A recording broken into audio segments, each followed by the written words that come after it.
सारे दर्शकों नूं मेरी वालों प्रेम भरी नमस्कार। जय गुरुदेव, जय भीम, जय भारत। प्यारे दर्शकों, मैं थोड़ा बिशन दास बैंस देश प्रदेश प्रोग्राम लैके थोड़े सामने पेश होया हाँ और हमेशा की तरह मेरा साथ देने लई मेरे साथी समाज वीकली के चीफ एडिटर दविंदर चंद्र जी हैं। दविंदर जी, थोड़ा स्वागत है कांची टीवी ते। बहुत बहुत धन्यवाद जी, थैंक यू वेरी मच। प्यारे दर्शकों, अज असी बहुत ही इतिहासक इशू बारे गल कर रहे हैं। हम वैसे तो असी कोई ना कोई इतिहासक ही लैके आने हैं, जो एजुकेशनल होंदा हैगा। और कल नूं 26 नवंबर है और प्यारे दर्शकों, मैं थानू उहदे बारे 1 मिनट दे विच याद दिवाउणा चाहुंदा हैगा। और वो इतिहासक ये है कि असी हमेशा कहने हाँ कि इतिहास पढ़ना बहुत ज़रूरी है, इतिहास नूं जानना घोखना बहुत ज़रूरी है। जे इतिहास नहीं पढ़ते तो यदा मतलब असी इतिहास बना नहीं सकते। ये बाबा साहब ने कहा ही, जिहड़े इतिहास बना नहीं सकते उन्हों का कोई इतिहास नहीं हुंदा। जे इहदा कोई इतिहास नहीं हुंदा, कौम जिहड़ी आ उहदी किते गिनती नहीं हुंदी। दविंदर जी बिल्कुल। और इहो जी गल जिहड़ी आ अज असी इतिहास की वो पन्ने खोल रहे हैं प्यारे दर्शकों, जिन्हां विच भारत की धरती ते एक बहुत वड्डे भुचाल, बहुत वड्डा भुचाल जिहा आया और उहदा वर्णन किया गया। भारत की धरती ते शायद ही कदी इन्नी वड्डी क्रांति आई होवे जिसने मनुस्मृति नूं खत्म करके और मनुवाद नूं खत्म करके लोकां दे करोड़ां ही लोकां दे जिहड़े हैगे गुलामी दी जंजीरां कट के एक आज़ाद मुल्क दे आज़ाद शहरी बना दिता। क्योंकि असी हुण दुनिया दे विच असी वो मतलब ये नहीं कि अछूत है तो कोई दलित है तो कोई कौन हैगा। एक प्लेटफार्म दे आज़ाद शहरी असी बाहरले मुल्कां दे विच भी बड़े मान दे नाल असी कह सकते हैं अपने आप नूं। एक ऐसे समाज की नींह रखी प्यारे दर्शकों जिस विच हर एक नूं इक्वालिटी, लिबर्टी, भाईचारा, फ्रैटर्निटी और नाल ही समाज दे विच जिहड़ा हैगा जस्टिस हर एक नूं इक्को जिहा प्रदान किया। अछूतां, दलितां ते औरतां दी आज़ादी का एक सुनहरी दिन सीगा इहो जिहड़ा तुहानूं असीं दस रहे हैं।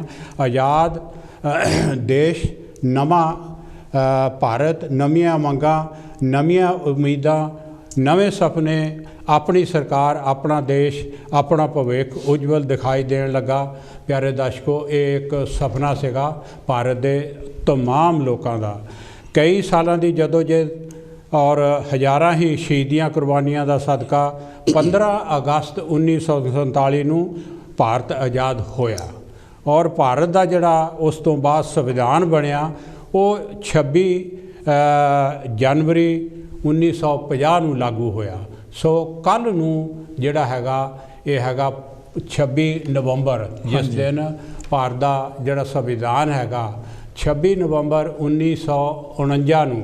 प्यारे दर्शकों, थोड़ी स्क्रीन पर आ रहा संविधान इंडिया की बहुत ही पवित्र बुक हैगी आ, ग्रंथ हैगा। और 26 नवंबर 1949 नूं ये जिहड़ा संविधान हैगा बाबा साहब ने संविधान असैंबली दे विच ये पेश किया एक दिन पहला और 26 नूं ये पास होया और सारिਆਂ ने ਇਹਦੇ ਉੱਤੇ दस्तखत किए। जी हाँ जी, दविंदर जी तुसीं ਇੱਥੇ ਕੀ ਕਹਿਣਾ ਚਾਹੁੰਦੇ? हाँ जी, थैंक यू वेरी मच। पहला तो मैं पूरे भारत वासियों नूं सारे जिन्ने भी है तो उन्होंने मैं बहुत बहुत बधाई सारे कि इस दिन तो असी एक प्रजा तो एक नागरिक जिहड़े सिगे बन गए असी। मतलब उस वल साडे जिहड़े संविधान बनाउण वालियां ने मतलब वो जिहड़ा सीगा उहनूं कबूल किया कि संविधान हैगा ये जिहड़ा भारत दे यही लागू होगा। जिद्दां तुसीं दस्सिया 50 जिहड़ा 26 जनवरी 1950 उहनूं फिर लागू किया गया। हाँ जी, एक्चुअली संविधान का साल 72 साल हो गए जी सानू संविधान नूं बनाया नूं अपनाए नूं ते इहदे करके मतलब अज जिन्ने भी साडे कोल अधिकार आ जी, जे अज भारत इकट्ठा आ जिन्ने भी मतलब जी तरक्की जिन्नी भी हो रही है हाँ जी और वो जिहड़ा आम लोगों का हिस्सा भी है जी, वो सिर्फ इसी करके कि भारत का संविधान बनया है। हाँ जी, ਸੋ ਪਿਆਰੇ ਦਰਸ਼ਕੋ, ਅਸੀਂ ਪਹਿਲਾਂ ਤਾਂ ਇਹ ਹੈ ਦਵਿੰਦਰ ਜੀ, ਮੇਰਾ ਖਿਆਲ ਹੈ ਕਿ ਥੋੜ੍ਹਾ ਜਿਹਾ ਸੰਵਿਧਾਨ ਦੇ ਪਿੱਛੇ ਦੀ ਜਿਹੜੀ ਹਿਸਟਰੀ ਹੈਗੀ ਆ 1945 ਤੋਂ 1950 ਤੱਕ, ਉਹ ਦਰਸ਼ਕਾਂ ਨਾਲ ਸਾਂਝੀ ਕਰਨੀ ਜ਼ਰੂਰੀ ਹੈ। ਔਰ ਪਿਆਰੇ ਦਰਸ਼ਕੋ, ਬਹੁਤ ਬਹੁਤ ਵਧਾਈ ਸੰਵਿਧਾਨਿਕ ਦਿਨ ਦੀ। ਕੱਲ੍ਹ ਨੂੰ 26 ਨਵੰਬਰ ਨੂੰ ਜਿਹੜਾ ਸੰਵਿਧਾਨ ਜਿਹੜਾ ਹੈਗਾ ਉਹ ਪਾਸ ਕੀਤਾ ਗਿਆ, ਔਰ ਉਹਦੇ 'ਤੇ ਸਾਰੀਆਂ ਪਾਰਟੀਆਂ ਨੇ, ਸਾਰੇ ਲੀਡਰ ਜਿਹੜੇ ਉਸ ਟਾਈਮ ਦੇ ਸੀਗੇ, ਉਹਨਾਂ ਨੇ ਇਹਨੂੰ ਐਕਸੈਪਟ ਕਰਕੇ ਸਾਰਿਆਂ ਨੇ ਸਾਈਨ ਕੀਤੇ, ਔਰ ਸਾਈਨ ਕਰਕੇ ਭਾਰਤ ਦੇ ਉੱਤੇ ਲਾਗੂ ਹੋਣ ਦੀ ਜਿਹੜੀ ਡੇਟ ਹੈਗੀ ਆ ਉਹਨਾਂ ਨੇ 26 ਜਨਵਰੀ 1950 ਨੂੰ ਲਾਗੂ ਕੀਤਾ, ਉਹ ਤੈਅ ਕੀਤੀ ਗਈ। ਭਾਰਤੀ ਆਜ਼ਾਦੀ ਦਾ ਲੜਾਈ ਦਾ ਬਹੁਤ ਲੰਮਾ ਜਿਹੜਾ ਹੈਗਾ ਇਤਿਹਾਸ ਹੈਗਾ। ਸਾਨੂੰ ਉਹਦੇ ਵੱਲ ਵੀ ਨਿਗਾਹ ਥੋੜ੍ਹੀ ਜਿਹੀ ਮਾਰਨੀ ਚਾਹੀਦੀ ਆ। ਜਿਸ ਤਰ੍ਹਾਂ ਮੈਂ ਕਿਹਾ ਕਿ ਹਜ਼ਾਰਾਂ ਹੀ ਲੱਖਾਂ ਹੀ ਕੁਰਬਾਨੀਆਂ ਦਿੱਤੀਆਂ ਗਈਆਂ, ਔਰ ਆਜ਼ਾਦੀ ਦੇ ਘੁਲਾਟਿਆਂ ਨੇ ਜਿਹੜਾ ਹੱਸ ਕੇ ਜਿਹੜਾ ਫਾਂਸੀ ਦੇ ਫੰਦਿਆਂ ਨੂੰ ਛੂਹਿਆ, ਔਰ ਗੋਲੀਆਂ ਖਾਧੀਆਂ, ਮਾਰਾਂ ਖਾਧੀਆਂ ਅੰਗਰੇਜ਼ਾਂ ਦੀਆਂ, ਔਰ ਅੰਗਰੇਜ਼ਾਂ ਦੇ ਜਿਹੜੇ ਪਿੱਠੂ ਸੀਗੇ ਉਹਨਾਂ ਦੇ ਕੋਲੋਂ ਵੀ ਬਹੁਤ ਕੁਛ ਬੁਰਾ ਸਲੂਕ ਉਹਨਾਂ ਨੇ ਝੱਲਿਆ। ਅਖੀਰ ਆਜ਼ਾਦੀ ਜਿਹੜੀ ਆ ਉਹ 1947 ਨੂੰ ਭਾਰਤ ਨੂੰ ਆਜ਼ਾਦੀ ਮਿਲੀ। 2 ਸਤੰਬਰ 1946 ਨੂੰ ਜਿਹੜਾ ਹੈਗਾ ਕੇਅਰ ਟੇਕਰ ਗਵਰਨਮੈਂਟ, ਦਵਿੰਦਰ ਜੀ, ਅੰਗਰੇਜ਼ਾਂ ਨੇ ਪਾਸ ਕਰ ਦਿੱਤਾ ਕਿ ਕੇਅਰ ਟੇਕਰ ਗਵਰਨਮੈਂਟ ਬਣਾਈ ਜਾਵੇ। ਔਰ ਕਿਉਂਕਿ 18 ਜੁਲਾਈ 1947 ਨੂੰ ਗਵਰਨਮੈਂਟ ਆਫ ਇੰਡੀਆ ਐਕਟ ਜਿਹੜਾ ਅੰਗਰੇਜ਼ਾਂ ਨੇ, ਇੱਥੇ ਦਾ ਪ੍ਰਾਈਮ ਮਿਨਿਸਟਰ ਸੀਗਾ ਕਲੈਮਟ ਐਟਲੇ, ਉਹਦੀ ਸਰਕਾਰ ਸੀਗੀ। ਪਿਆਰੇ ਦਰਸ਼ਕੋ, ਇਹ ਜਿਹੜਾ 18 ਜੁਲਾਈ 1947 ਨੂੰ ਗਵਰਨਮੈਂਟ ਆਫ ਇੰਡੀਆ ਪਾਸ ਕੀਤਾ ਗਿਆ, ਔਰ ਉਹਦੇ ਵਿੱਚ ਇਹ ਆ ਕਿ ਭਾਰਤ ਨੂੰ ਆਜ਼ਾਦੀ ਦਿੱਤੀ ਜਾਵੇ, ਔਰ ਭਾਰਤ ਦਾ ਜਿਹੜਾ ਉਸ ਤੋਂ ਪਹਿਲਾਂ ਜਿਹੜਾ ਹੈਗਾ ਸੰਵਿਧਾਨ ਦਾ ਬਣਾਉਣ ਦਾ ਜਿਹੜਾ ਹਿਸਾਬ ਹੈ ਉਹ ਵੀ ਪੂਰਾ ਕੀਤਾ ਜਾਵੇ। 15 ਅਗਸਤ 1947 ਨੂੰ ਜਿਸ ਤਰ੍ਹਾਂ ਭਾਰਤ ਆਜ਼ਾਦ ਹੋਇਆ, ਔਰ ਇਹਨੂੰ ਇਹ ਆ ਕਿ 2 ਸਾਲ 11 ਮਹੀਨੇ 18 ਦਿਨ ਲੱਗੇ ਹੈ ਜੀ। ਔਰ ਉਸ ਟਾਈਮ 'ਤੇ ਜਿਹੜਾ ਕਨਸਟੀਟਿਊਸ਼ਨ ਅਸੈਂਬਲੀ ਬਣਾਈ ਗਈ, ਇਹ ਖਾਸ ਤੌਰ 'ਤੇ ਸੁਣਨ ਵਾਲੀ ਗੱਲ ਹੈਗੀ ਆ। ਉਹਦੇ ਲਈ ਹੈਗੇ ਕੁਛ ਤਾਂ ਚੁਣ ਕੇ ਆਏ ਸੀਗੇ ਰਿਆਸਤਾਂ ਤੋਂ, ਕੁਛ ਜਿਹੜੇ ਰਿਆਸਤਾਂ ਦੇ ਜਿਹੜੇ ਸੀਗੇ ਰਾਜੇ ਸ਼ਹਿਜ਼ਾਦੇ, ਉਹਨਾਂ ਦੇ ਵੱਲੋਂ ਕੁਛ ਆਏ ਸੀਗੇ। ਸਾਰੇ ਜਿੰਨੇ ਨੁਮਾਇੰਦੇ ਸੀਗੇ ਉਹ 389 ਜਿਹੜੇ ਨੁਮਾਇੰਦੇ ਸੀਗੇ ਪਿਆਰੇ ਦਰਸ਼ਕੋ। ਔਰ 16 ਮਈ 1946 ਨੂੰ ਜਿਹੜੀ ਕਨਸਟੀਟਿਊਸ਼ਨ ਜਿਹੜੀ ਹੈਗੀ ਆ ਕਮੇਟੀ, ਉਹ ਬਿਲਕੁਲ ਤੈਅ ਕਰ ਲਈ ਗਈ। ਪਰ ਉਸ ਤੋਂ ਬਾਅਦ ਇਹ ਹੋਇਆ ਕਿ ਜਿਸਲੇ ਬਾਅਦ ਦੇ ਵਿੱਚ ਪਾਕਿਸਤਾਨ ਬਣ ਗਿਆ, ਮੋਟੀ ਤੁਹਾਨੂੰ ਗੱਲ ਦੱਸਦੇ ਹਾਂ, ਇਤਿਹਾਸ ਬਹੁਤ ਲੰਬਾ ਹੈਗਾ, ਔਰ ਜਿਹਨੇ ਵੀ ਹਿੱਸਾ ਵੀ ਲੈਣਾ ਹੋਵੇ ਉਹ 2 ਮਿੰਟ ਠਹਿਰ ਕੇ ਫੋਨ ਜ਼ਰੂਰ ਕਰ ਸਕਦੇ, ਹਿੱਸਾ ਲੈ ਸਕਦੇ, ਯੂ ਆਰ ਵੈਲਕਮ। ਸੋ ਜਿਸਲੇ ਪਾਕਿਸਤਾਨ ਦਾ ਐਲਾਨ ਹੋ ਗਿਆ, ਅੰਦਰੋਂ ਗਤੇ ਕਈ ਗੱਠਜੋੜ ਕਰਕੇ ਤਾਂ ਪਾਕਿਸਤਾਨ ਜੁਦਾ ਜਿਹੜਾ ਬਣਾਉਣ ਦਾ ਹਿਸਾਬ ਕਿਤਾਬ ਕਰ ਲਿਆ ਗਿਆ। ਉਸ ਟਾਈਮ ਦੇ ਉੱਤੇ ਹੋਇਆ ਕਿ ਜਿਹੜੇ ਉਹ ਨੁਮਾਇੰਦੇ ਸੀਗੇ ਕਨਸਟੀਟਿਊਸ਼ਨ ਅਸੈਂਬਲੀ ਦੇ, ਉਹ 299 ਰਹਿ ਗਏ। ਔਰ ਕਨਸਟੀਟਿਊਸ਼ਨ ਅਸੈਂਬਲੀ ਦੀ ਜਿਹੜੀ ਦਵਿੰਦਰ ਜੀ ਪਹਿਲੀ ਮੀਟਿੰਗ ਸੀਗੀ ਫਿਰ, ਉਹ 9 ਦਸੰਬਰ 1946 ਨੂੰ ਹੋਈ ਹੈ ਜੀ। ਔਰ ਉਸ ਤੋਂ ਬਾਅਦ ਛੋਟੀਆਂ ਕਮੇਟੀਆਂ ਬਣਾ ਦਿੱਤੀਆਂ ਗਈਆਂ, ਔਰ ਜਿਹੜੀ ਇਕੁਆਲਿਟੀ ਦੀ ਆ ਅਤੇ ਫਰਟੈਂਟੀ ਆ, ਦੇਖੋ ਇਹ ਵਿਧਾਨ ਦੇ ਵਿੱਚ, ਵਿਧਾਨ ਦਾ ਜਿਹੜਾ ਹੈਗਾ ਪ੍ਰੀਐਂਬਲ ਆ, ਉਹਦੇ ਵਿੱਚ ਲਿਖਿਆ ਗਿਆ ਕਿ ਵੀ ਦਾ ਪੀਪਲ ਆਫ ਇੰਡੀਆ, ਅਸੀਂ ਭਾਰਤੀ ਲੋਕ ਜਿਹੜੇ ਆਪਣੇ ਆਪ ਨੂੰ ਆ ਕਨਸਟੀਟਿਊਸ਼ਨ ਦਿੰਦੇ ਆ, ਔਰ ਜਿਹਦੇ ਵਿੱਚ ਸਾਰਿਆਂ ਨੂੰ ਜਸਟਿਸ, ਲਿਬਰਟੀ, ਇਕੁਆਲਿਟੀ ਔਰ ਭਾਈਚਾਰਾ ਇੱਕ ਦੂਸਰੇ ਨੂੰ ਅਸੀਂ ਪ੍ਰਦਾਨ ਕਰਦੇ ਹਾਂ। ਔਰ ਪਿਆਰੇ ਦਰਸ਼ਕੋ, ਇਹ ਆ ਕਿ ਵਿਧਾਨਕ ਅਸੈਂਬਲੀ ਜਿਹੜੀ ਸੀਗੀ ਉਹਦੇ ਵਿੱਚ 7 ਮੈਂਬਰ ਪਹਿਲਾਂ ਅਪੁਆਇੰਟ ਕੀਤੇ ਗਏ। ਮੈਂ ਨਾਂ ਨਹੀਂ ਲੈਂਦਾ, ਹੁਣ ਮੇਰੇ ਕੋਲ ਸਾਰਾ ਕੁਝ ਪਿਆ ਹੈਗਾ ਕਿਉਂਕਿ ਟਾਈਮ ਵੀ ਅਸੀਂ ਇਹਦੇ ਵਿੱਚ ਪੂਰਾ ਕਰਨਾ, ਸਬਜੈਕਟ ਬਹੁਤ ਵੱਡਾ ਹੈਗਾ। ਔਰ 7 ਦੇ ਵਿੱਚੋਂ ਇਹ ਆ ਕਿ ਕਨਸਟੀਟਿਊਸ਼ਨ ਡਰਾਫਟਿੰਗ ਕਮੇਟੀ ਦੇ ਵਿੱਚ ਬਾਵਾ ਸਾਹਿਬ ਜਿਹੜੇ ਸੀਗੇ ਉਹ ਡਰਾਫਟਿੰਗ ਕਮੇਟੀ ਦੇ ਚੇਅਰਮੈਨ ਬਣੇ। ਹੋਇਆ ਕੀ ਹੈ ਕਿ ਇੱਕ ਅਮਰੀਕਾ ਚਲਾ ਗਿਆ, ਇੱਕ ਦੀ ਡੈਥ ਹੋ ਗਈ, ਰਿਪਲੇਸਮੈਂਟ ਨਹੀਂ ਹੋਈ, 2 ਦੀ ਸਿਹਤ ਖਰਾਬ ਸੀਗੀ, ਉਹ ਦਿੱਲੀ ਤੋਂ ਪਰੇ ਰਹਿੰਦੇ ਸੀਗੇ ਹਾਂਜੀ। ਸੋ ਇਹ ਹੋਇਆ ਕਿ ਜਿੰਨਾ ਵੀ ਹੈਗਾ ਡਰਾਫਟ ਕਰਨੇ ਦਾ ਕੰਮ ਹੈਗਾ ਕਨਸਟੀਟਿਊਸ਼ਨ, ਦੇਖੋ ਤੁਸੀਂ ਬੜਾ ਲੀਗਲ ਡਾਕੂਮੈਂਟ ਹੈਗਾ, ਔਰ ਦੁਨੀਆ ਦਾ ਸਭ ਤੋਂ ਬੈਸਟ ਡਾਕੂਮੈਂਟ ਹੈਗਾ ਜਿਹੜਾ ਕਨਸਟੀਟਿਊਸ਼ਨ ਆਫ ਇੰਡੀਆ ਹੈਗਾ। ਔਰ ਸਾਰੇ ਦਾ ਸਾਰਾ ਜਿਹੜਾ ਭਾਰਤ ਹੈਗਾ ਉਹ ਬਾਬਾ ਸਾਹਿਬ ਦੇ ਕਨਸਟੀਟਿਊਸ਼ਨ ਦਾ ਭਾਰ ਹੈਗਾ ਉਹ ਬਾਬਾ ਸਾਹਿਬ ਦੇ ਉੱਤੇ ਪਿਆ ਹਾਂਜੀ। ਔਰ ਇਸ ਦੇ ਨਾਲ ਹੀ ਇਹ ਹੈ ਕਿ ਬਾਬਾ ਸਾਹਿਬ ਦੀ ਆਪਣੀ ਸਿਹਤ ਜਿਹੜੀ ਹੈ ਨਾ ਉਹ ਖਰਾਬ, ਪਹਿਲਾਂ ਹੀ ਖਰਾਬ ਸੀਗੀ ਹੁੰਦੀ, क्योंकि थोड़ा जिहा उन्होंने शुगर की बीमारी भी सीगी और काम ज़्यादा करन दे नाल उन्हां नूं थकेमा हो जाता है। पर इस दे बावजूद भी उन्होंने आके तहिया कर लिया कि कॉन्स्टिट्यूशन जरूर मैं पूरा करना हैगा। उसदे नाल वो 2-3 किताबां भी लिख रहे सन, वो एक पूरियां करनियां चाहुंदे सन है जी। सो उन्होंने ये जिहड़ा कॉन्स्टिट्यूशन 25 नवंबर 1949 ਨੂੰ कॉन्स्टिट्यूशन असैंबली मोहरे पेश किया। हाँ जी, तुसीं कुछ इत्थे जोड़ना? दस राइट, जिदा तुसीं दस्सिया कि जिहड़ा सारा भार सीगा बाबा साहब डॉक्टर अंबेडकर जी ते पै गया और उन्होंने ज़्यादा मेहनत जिहड़ी आ उन्होंने ही करनी पई हैगी जी जी, है ना। और उस तो बाद फिर जदों अपने जिहड़ी संविधान असैंबली सीगी उन्होंने पेश किया जी जी, फिर वो बहुत सारिया बैठक हुई और बहुत सारे सवालों के जवाब, मतलब कोई भी पॉइंट सेगा और डिस्कशन होंदी सी, ਉਹਦੇ बाबा साहब ਨੂੰ बहुत बारी जवाब अक्सर बाबा साहब ਨੂੰ देना पैंदा ਸੀਗਾ। बिल्कुल बिल्कुल, सारे ਨੂੰ सैटिस्फाई किया जी। हाँ जी, यू नो। सो इस करके इट वाज बहुत हार्ड वर्क ਸੀਗਾ पूरा ਇਹਨੂੰ ਬਣਾਉਣਾ। और ਜਿਹੜੇ बाकी ਦੇ ਵੀ ਜਿਹੜੇ ਅਸੈਂਬਲੀ ਦੇ ਵਿੱਚ ਸੀ ਬਹੁਤ ਇੰਟੈਲੀਜੈਂਟ ਲੋਕ ਸੀਗੇ ਜਿਨ੍ਹਾਂ ਨੇ ਸੰਵਿਧਾਨ ਬਣਾਇਆ जी। हाँ जी, ਹਰ ਚੀਜ਼ ਤੇ ਹਰ ਪਹਿਲੂ ਤੇ ਉਹਨੇ ਵਿਚਾਰ ਕਰਕੇ ਉਹਨੂੰ ਪਾਸ ਕੀਤਾ ਔਰ ਸੰਵਿਧਾਨ ਤਿਆਰ ਕੀਤਾ जी। हाँ जी, ਜਿਵੇਂ ਬਾਬਾ ਸਾਹਿਬ ਦੀ ਆਪਾਂ ਗੱਲ ਕਰੀਏ ਤਾਂ ਬਾਬਾ ਸਾਹਿਬ ਕੋਲ ਖੁਦ ਕੋਲ ਹੀ 32 ਡਿਗਰੀਆਂ ਸੀ और 9 ਭਾਸ਼ਾਵਾਂ ਦੇ ਉਹ ਮਾਸਟਰ ਸੀ। बिल्कुल बिल्कुल, ਜਾਣਕਾਰ ਸੀਗੇ। और अफसोस होता कि अजकल के जोड़े 8वीं फेल आ ना जी, वो भी उठ के किंतु परंतु करते कि संविधान दे विच नुक्स आ यू नो, या संविधान विच आ तब्दीली चाहिदी है। संविधान च नुक्स छड्ड के बाबा साहब च नुक्स करदे राइट है ना। मतलब आप 8वीं पास नहीं है, बिल्कुल। बाबा साहब को 32 डिग्रियां हाँ जी, है ना, और 9 भाषावां दे मालिक आ। ढेर सारा उन्होंने लिटरेचर लिखा है, दुनिया भर के इतिहास का पता आ। हाँ जी, और इसे करके उन्होंने जी अपने संविधान कमेटी सी वो चेयरमैन चुनिया, चेयरमैन बनाया ताकि उन्होंने बराबर का कोई पूरी असैंबली दे विच कोई है ही नहीं सीगा। बिल्कुल, यू नो, इन्नी जी काबलियत उन्होंने कोल सीगी। उस तो बाद मतलब संविधान फिर तैयार होया। सो प्यारे दर्शकों, जिस तरह दविंदर ने दस्सिया कि उन्होंने कोल 32 डिग्रियां सन। दुनिया के 4 बड़े मुल्क इंडिया, अमेरिका, आ कंट्री यूके और जर्मन, इन्हां दे मुल्कां च सब तो जिहड़ी हाईएस्ट एजुकेशन सीगी उन्होंने रिसीव की थी। हैलो जी, जय गुरुदेव, जय पी कौन ते कित्थों साहब जी? जय गुरुदेव जी। जी, तुसी अज ते पहले ते जिहड़े संविधान दिवस दियां आप सारिਆਂ ਨੂੰ बहुत बहुत बधाइयां मेहर साहब जी। ਤੁਹਾਨੂੰ भी बहुत बहुत बधाइयां जी।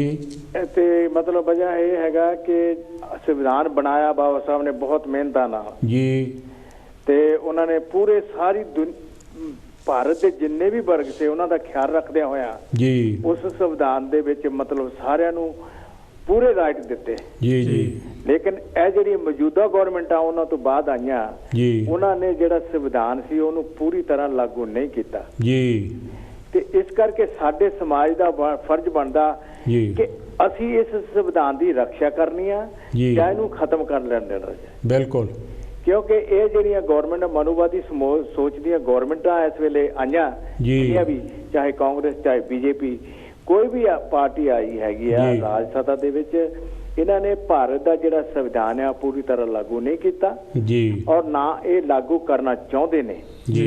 ਤੇ ਲੇਕਿਨ ਹੁਣ ਸਾਡੇ ਸਮਾਜ ਤੇ ਇਹ ਬਹੁਤ ਭਾਰੀ मतलब ਜ਼ਿੰਮੇਵਾਰੀ ਆ ਕਿ ਕੀ ਅਸੀਂ ਇਸ ਸੰਵਿਧਾਨ ਦੀ ਰੱਖਿਆ ਕਰਨੀ ਆ ਜੀ ਜੀ, ਜਾਂ ਫਿਰ ਅਸੀਂ ਕਿਸ ਤਰ੍ਹਾਂ, ਜਿਸ ਤਰ੍ਹਾਂ ਅਸੀਂ ਅੱਜ ਤੋਂ 200-250 ਸਾਲ ਪਹਿਲਾਂ ਜਾਂ ਜਿੱਦਾਂ ਪਹਿਲਾਂ ਸਾਡੀ ਜੀਵਨ ਸੀਗਾ ਉਹੀ ਅਸੀਂ ਜੀਵਨ ਬਿਤਾਉਣਾ ਹੈਗਾ ਆ ਜੀ। ਤੇ ਇਸ ਕਰਕੇ ਸਾਡੇ ਸਮਾਜ ਨੂੰ ਚਾਹੀਦਾ ਹੈ ਕਿ ਅਗਰ ਅਸੀਂ ਬੇਗਮਪੁਰਾ ਵਸਾਉਣਾ ਆ ਜੀ, ਉਹ ਇਸ ਸੰਵਿਧਾਨ ਨੂੰ ਲਾਗੂ ਕਰਾ ਕੇ ਔਰ ਲਾਗੂ ਕਰਕੇ ਜੀ ਆਪਣੀ ਸੱਤਾ ਜਿਹੜੀ ਆਪ ਦੇ ਵਿੱਚ ਪਾਵਰ ਲੈ ਕੇ ਹੱਥਾਂ 'ਚ, ਤਾਂ ਵੀ ਤੁਸੀਂ ਸੰਵਿਧਾਨ ਦਾ ਜਿਹੜਾ ਉਹ ਪੂਰਾ ਲਾਗੂ ਕਰ ਸਕਦੇ ਆ। ਵਰਨਾ ਇਹਨੇ ਹਿੰਦੂ ਸਮਾਜ ਨੇ ਕੋਈ ਸ਼ੱਕ ਨਹੀਂ ਹੈਗੀ ਕਿ ਇਹਨਾਂ ਨੇ ਸੰਵਿਧਾਨ ਨੂੰ ਟੁਕੜੇ ਟੁਕੜੇ ਕਰਕੇ ਇਹ ਖਤਮ ਕਰਨ ਦੀ ਕੋਸ਼ਿਸ਼ ਕਰਨ ਦੇ ਵਿੱਚ ਲੱਗੇ ਹੋਏ ਆ। ਬਿਲਕੁਲ ਬਿਲਕੁਲ। ਤੇ ਇਸ ਕਰਕੇ ਸਾਡੇ ਸਮਾਜ ਨੂੰ ਚਾਹੀਦਾ ਜਾਂ ਤੁਸੀਂ ਆਪਸ ਵਿੱਚ ਹੀ ਲੜਨਾ ਜਾਂ ਤੁਸੀਂ ਆਪਸ ਵਿੱਚ ਇਕੱਠੇ ਹੋ ਕੇ ਦੁਸ਼ਮਣ ਨਾਲ ਲੜਨਾ ਜੀ। ਇਹ ਹੁਣ ਤੁਹਾਡੇ ਤੇ ਡਿਪੈਂਡ ਕਰਦਾ ਹੈਗਾ ਆ। ਤੁਸੀਂ ਆਪਸ ਵਿੱਚ ਕਿੰਨੀਆਂ ਮਤਲਬ ਕਿਦਾਂ ਸਮਾਜਵਾਦੀ ਪਾਰਟੀਆਂ ਦੇ ਵਿੱਚ ਉਲਝੇ ਹੋਏ ਆ। ਇਹ ਜਿਹੜਾ ਮਨੂਵਾਦ ਦੀ ਸੋਚ ਆ ਉਹ ਤੁਹਾਨੂੰ ਵੰਡ ਕੇ ਇਹ ਰਾਜ ਕਰਨਾ ਚਾਹੁੰਦੇ ਆ। ਦੇਖੋ ਇੱਕ ਪਾਸੇ ਇਹ ਕਹਿੰਦੇ ਆ ਕਿ ਹਿੰਦੂਓ ਇੱਕ ਹੋ ਜਾਓ ਜੀ, ਔਰ 4 ਵਰਨਾਂ ਦੇ ਵਿੱਚ ਵੰਡ ਕੇ ਸਮਾਜ ਨੂੰ, ਔਰ 6743 ਜਾਤਾਂ ਦੇ ਵਿੱਚ ਵੰਡ ਕੇ ਫਿਰ ਇਹ ਕਹਿੰਦੇ ਹਿੰਦੂਓ ਇਕੱਠੇ ਹੋ ਜਾਓ ਜੀ ਜੀ। ਜਦੋਂ ਇਹ ਤੁਹਾਨੂੰ ਹਿੰਦੂ ਮੰਨਦੇ ਨਹੀਂ, ਤੁਸੀਂ ਹਿੰਦੂ ਹੈ ਹੀ ਨਹੀਂ, ਤਾਂ ਫਿਰ ਤੁਸੀਂ ਕਿੱਦਾਂ ਇਹਨਾਂ ਦੇ ਮਗਰ ਲੱਗੇ ਹੋ? ਸਾਡਾ ਸਮਾਜ ਜਿਹੜਾ ਔਰ ਅੰਧ ਵਿਸ਼ਵਾਸ ਦੇ ਵਿੱਚ ਲੱਗ ਕੇ ਔਰ ਆਪਣੇ ਆਪ ਨੂੰ ਤੁਸੀਂ ਆਪਣੇ ਪੈਰਾਂ ਤੇ ਖੋੜਾ ਮਾਰ ਰਹੇ ਆ। ਬਿਲਕੁਲ ਬਿਲਕੁਲ। ਤਾਂ ਸਾਥੀਓ, ਇਹ ਮੈਂ ਕਿਦਨੋਂ ਅੱਜ, ਚਾਹੇ ਤੁਸੀਂ ਅੱਜ ਕਰ ਲਓ, ਚਾਹੇ ਕੱਲ ਨੂੰ ਕਰ ਲਓ, ਚਾਹੇ 100 ਸਾਲ ਨੂੰ ਕਰ ਲਓ, ਲੇਕਿਨ ਜਦੋਂ ਉਦੋਂ ਤੱਕ ਤੁਹਾਡੀ ਕੌਮ ਦਾ ਔਰ ਤੁਹਾਡੇ ਬੱਚਿਆਂ ਦਾ ਜਿਹੜਾ ਭਵਿੱਖ ਆ ਉਹ ਕਦੇ ਨਹੀਂ ਬਣ ਸਕਦਾ ਜਦੋਂ ਤੱਕ ਤੁਸੀਂ ਆਪਣੀ ਰਾਜ ਸੱਤਾ ਆਪਣੇ ਹੱਥਾਂ ਵਿੱਚ ਨਹੀਂ ਲੈ ਸਕਦੇ। 85% ਜਿਹੜੇ ਲੋਕ ਆ ਉਹਨਾਂ ਨੂੰ ਸੋਚ ਹੋ ਜਾਣੀ ਚਾਹੀਦੀ ਆ ਕਿ ਜਿਹੜਾ ਮਨੂਵਾਦ ਆ ਇਹ ਸਾਡੇ 15% ਹੁੰਦਿਆਂ ਹੋਇਆ ਸਾਡੇ ਤੇ ਰਾਜ ਕਰ ਰਿਹਾ, ਉਹ ਸਾਡੀ ਕਮਜ਼ੋਰੀ ਆ। ਹਾਂਜੀ ਜੀ। ਇਸ ਕਰਕੇ ਸਾਨੂੰ ਚਾਹੀਦਾ ਇੱਕ ਪਲੇਟਫਾਰਮ ਤੇ ਇਕੱਠੇ ਹੋ ਕੇ, ਸਾਡੀ ਇੱਕੋ ਇੱਕ ਪਾਰਟੀ ਹੈ ਜਿਹੜੀ ਕਿ ਜਿਹੜੀ ਬਹੁਜਨ ਸਮਾਜ ਪਾਰਟੀ ਜਿਹੜੀ ਹੈਗੀ ਆ ਉਹ ਸੰਵਿਧਾਨ ਦੇ ਤਰੀਕੇ ਨੂੰ ਲਾਗੂ ਕਰਨਾ ਚਾਹੁੰਦੀ ਆ ਔਰ ਆਪਣੇ ਸਮਾਜ ਦੇ ਲਈ ਕੰਮ ਕਰਨਾ ਚਾਹੁੰਦੀ ਆ। ਤੇ ਇਸ ਕਰਕੇ ਚਾਹੀਦਾ ਹੈ ਕਿ ਸਾਰੇ ਲੋਕ ਜਿੰਨੇ ਵੀ ਮੇਰੇ ਵੀਰ ਹੈਗੇ ਆ ਦੂਸਰੀਆਂ ਪਾਰਟੀਆਂ ਵਿੱਚ ਜਾ ਕੇ ਬੈਠੇ ਆ, ਉਹਨਾਂ ਨੂੰ ਅਕਲ ਹੋਣੀ ਚਾਹੀਦੀ। ਪੜ੍ਹੇ ਲਿਖੇ ਲੋਕ ਵੀ ਉਹਨਾਂ ਵਿੱਚ ਜਾ ਕੇ ਬੈਠੇ ਆ, ਉਹਨਾਂ ਨੂੰ ਚਾਹੀਦਾ ਕਿ ਸਾਡੇ ਸਮਾਜ ਦਾ ਅਗਰ ਭਲਾ ਕਰਨਾ ਤਾਂ ਇੱਕੋ ਇੱਕ ਪਾਰਟੀ ਆ ਬਹੁਜਨ ਸਮਾਜ ਪਾਰਟੀ, ਇਹਦੇ ਪਲੇਟਫਾਰਮ ਤੇ ਇਕੱਠੇ ਹੋ ਕੇ ਰਾਜ ਸੱਤਾ ਪ੍ਰਾਪਤ ਕਰੋ, ਤਾਂ ਹੀ ਤੁਹਾਡਾ ਸੁਧਾਰ ਹੋ ਸਕਦਾ। ਤੇ ਬਾਕੀ ਤੁਹਾਡਾ ਪ੍ਰੋਗਰਾਮ ਬਹੁਤ ਵਧੀਆ। ਫਿਰ ਮੈਂ ਆਪਣੇ ਸੰਵਿਧਾਨ ਦਿਵਸ ਤੇ ਸਾਰੇ ਲੋਕਾਂ ਨੂੰ, ਸਾਰੇ ਸਮਾਜ ਨੂੰ ਬਹੁਤ ਬਹੁਤ ਵਧਾਈਆਂ ਦਿੰਦਾ। ਬਹੁਤ ਬਹੁਤ ਵਧਾਈਆਂ। ਵੈਰੀ ਨਾਈਸ ਪ੍ਰੇਮ ਮਾਨ ਜੀ, ਤੁਹਾਡਾ ਥੈਂਕ ਯੂ ਵੈਰੀ ਮੱਚ। ਪ੍ਰੇਮ ਮਾਨ ਜੀ ਕਹਿੰਦੇ ਆ ਕਿ ਬਾਬਾ ਸਾਹਿਬ ਨੇ ਕਿਹਾ ਸੀਗਾ ਐਜੂਕੇਟ, ਔਰਗੇਨਾਈਜ਼ ਐਂਡ ਐਜੀਟੇਟ। ਅਸੀਂ ਇਸ ਗੱਲ ਤੋਂ ਅਸੀਂ ਥੋੜ੍ਹਾ ਜਿਹਾ ਅੱਗੇ ਨਹੀਂ ਵੱਧ ਸਕੇ, ਹਾਲੇ ਇੱਥੇ ਕੀ ਘੁੰਮੀ ਜਾਂਦੇ ਆ, ਆਸ ਵਿੱਚ ਹੀ ਜ਼ਿਆਦਾ ਲੜਦੇ ਆ ਬਨਿਸਬਤ ਕਿ ਆਪਣੇ ਦੁਸ਼ਮਣਾਂ ਨਾਲ ਲੜਨ ਦੀ ਬਜਾਏ। ਹਾਂਜੀ, ਤੁਸੀਂ ਕੁਛ ਕਹਿਣਾ ਜੀ? ਜਿਹੜੇ ਮਾਨ ਸਾਹਿਬ ਨਾਲ ਵੀ ਗੱਲ ਕੀਤੀ ਕਿ ਜਿਹੜੀਆਂ ਸਾਡੀਆਂ ਕੋਲ ਆ ਗਈ ਹੈ। ਹੈਲੋ ਜੀ, ਜੈ ਗੁਰਦੇਵ, ਜੈ ਪੀ ਕੌਂਦੇ ਕਿੱਥੋਂ ਸਾਹਿਬ ਜੀ? ਹੈਲੋ ਜੀ। ਜੀ ਹੈਲੋ, ਮੈਂ ਡਾਕਟਰ ਮੁਹੰਮਦ ਬੋਲ ਰਿਹਾ। ਤੁਹਾਡਾ ਮੈਂ ਪ੍ਰੋਗਰਾਮ ਦੇਖ ਰਿਹਾ।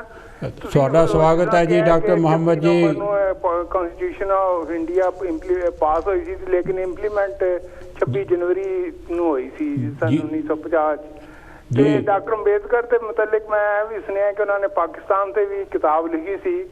ਲੇਕਿਨ ਇੱਕ ਮੈਂ ਇੱਕ ਹੋਰ ਪੁਆਇੰਟ ਰੇਜ਼ ਕਰਨਾ ਚਾਹੁੰਦਾ, ਜਦੋਂ ਪਾਰਟੀਸ਼ਨ ਹੋਈ ਹੈ 15 ਅਗਸਤ ਨੂੰ ਇੰਡੀਆ ਦੀ ਤੇ 14 ਅਗਸਤ ਨੂੰ ਪਾਕਿਸਤਾਨ ਦੀ, ਤੇ ਮੁਹੰਮਦ ਅਲੀ ਜਿਨਾਹ ਜਿਹੜੇ ਪਾਕਿਸਤਾਨ ਦਾ ਜਿਹਨੂੰ ਫਾਊਂਡਰ ਕਹਿੰਦੇ ਨੇ, ਉਹਨਾਂ ਨੇ 2 ਨੇਸ਼ਨ ਥਿਊਰੀ ਕੀਤੀ ਕਿ ਇੰਡੀਆ ਹਿੰਦੁਸਤਾਨ ਫॉर ਹਿੰਦੂ ਤੇ ਪਾਕਿਸਤਾਨ ਫॉर ਮੁਸਲਿਮ। ਤੇ ਹੁਣ ਤੁਸੀਂ ਦੇਖੋ ਸਨ 71 ਚ ਬੰਗਲਾਦੇਸ਼ ਅਲੱਗਾ ਹੋ ਗਿਆ, ਅਲੱਗਾ ਮੁਲਕ ਬਣ ਗਿਆ ਹੈ, ਤੇ 2 ਨੇਸ਼ਨ ਥਿਊਰੀ ਤੇ ਉਹਨੂੰ ਵੈਲਿਡ ਨਹੀਂ ਰਹੀ।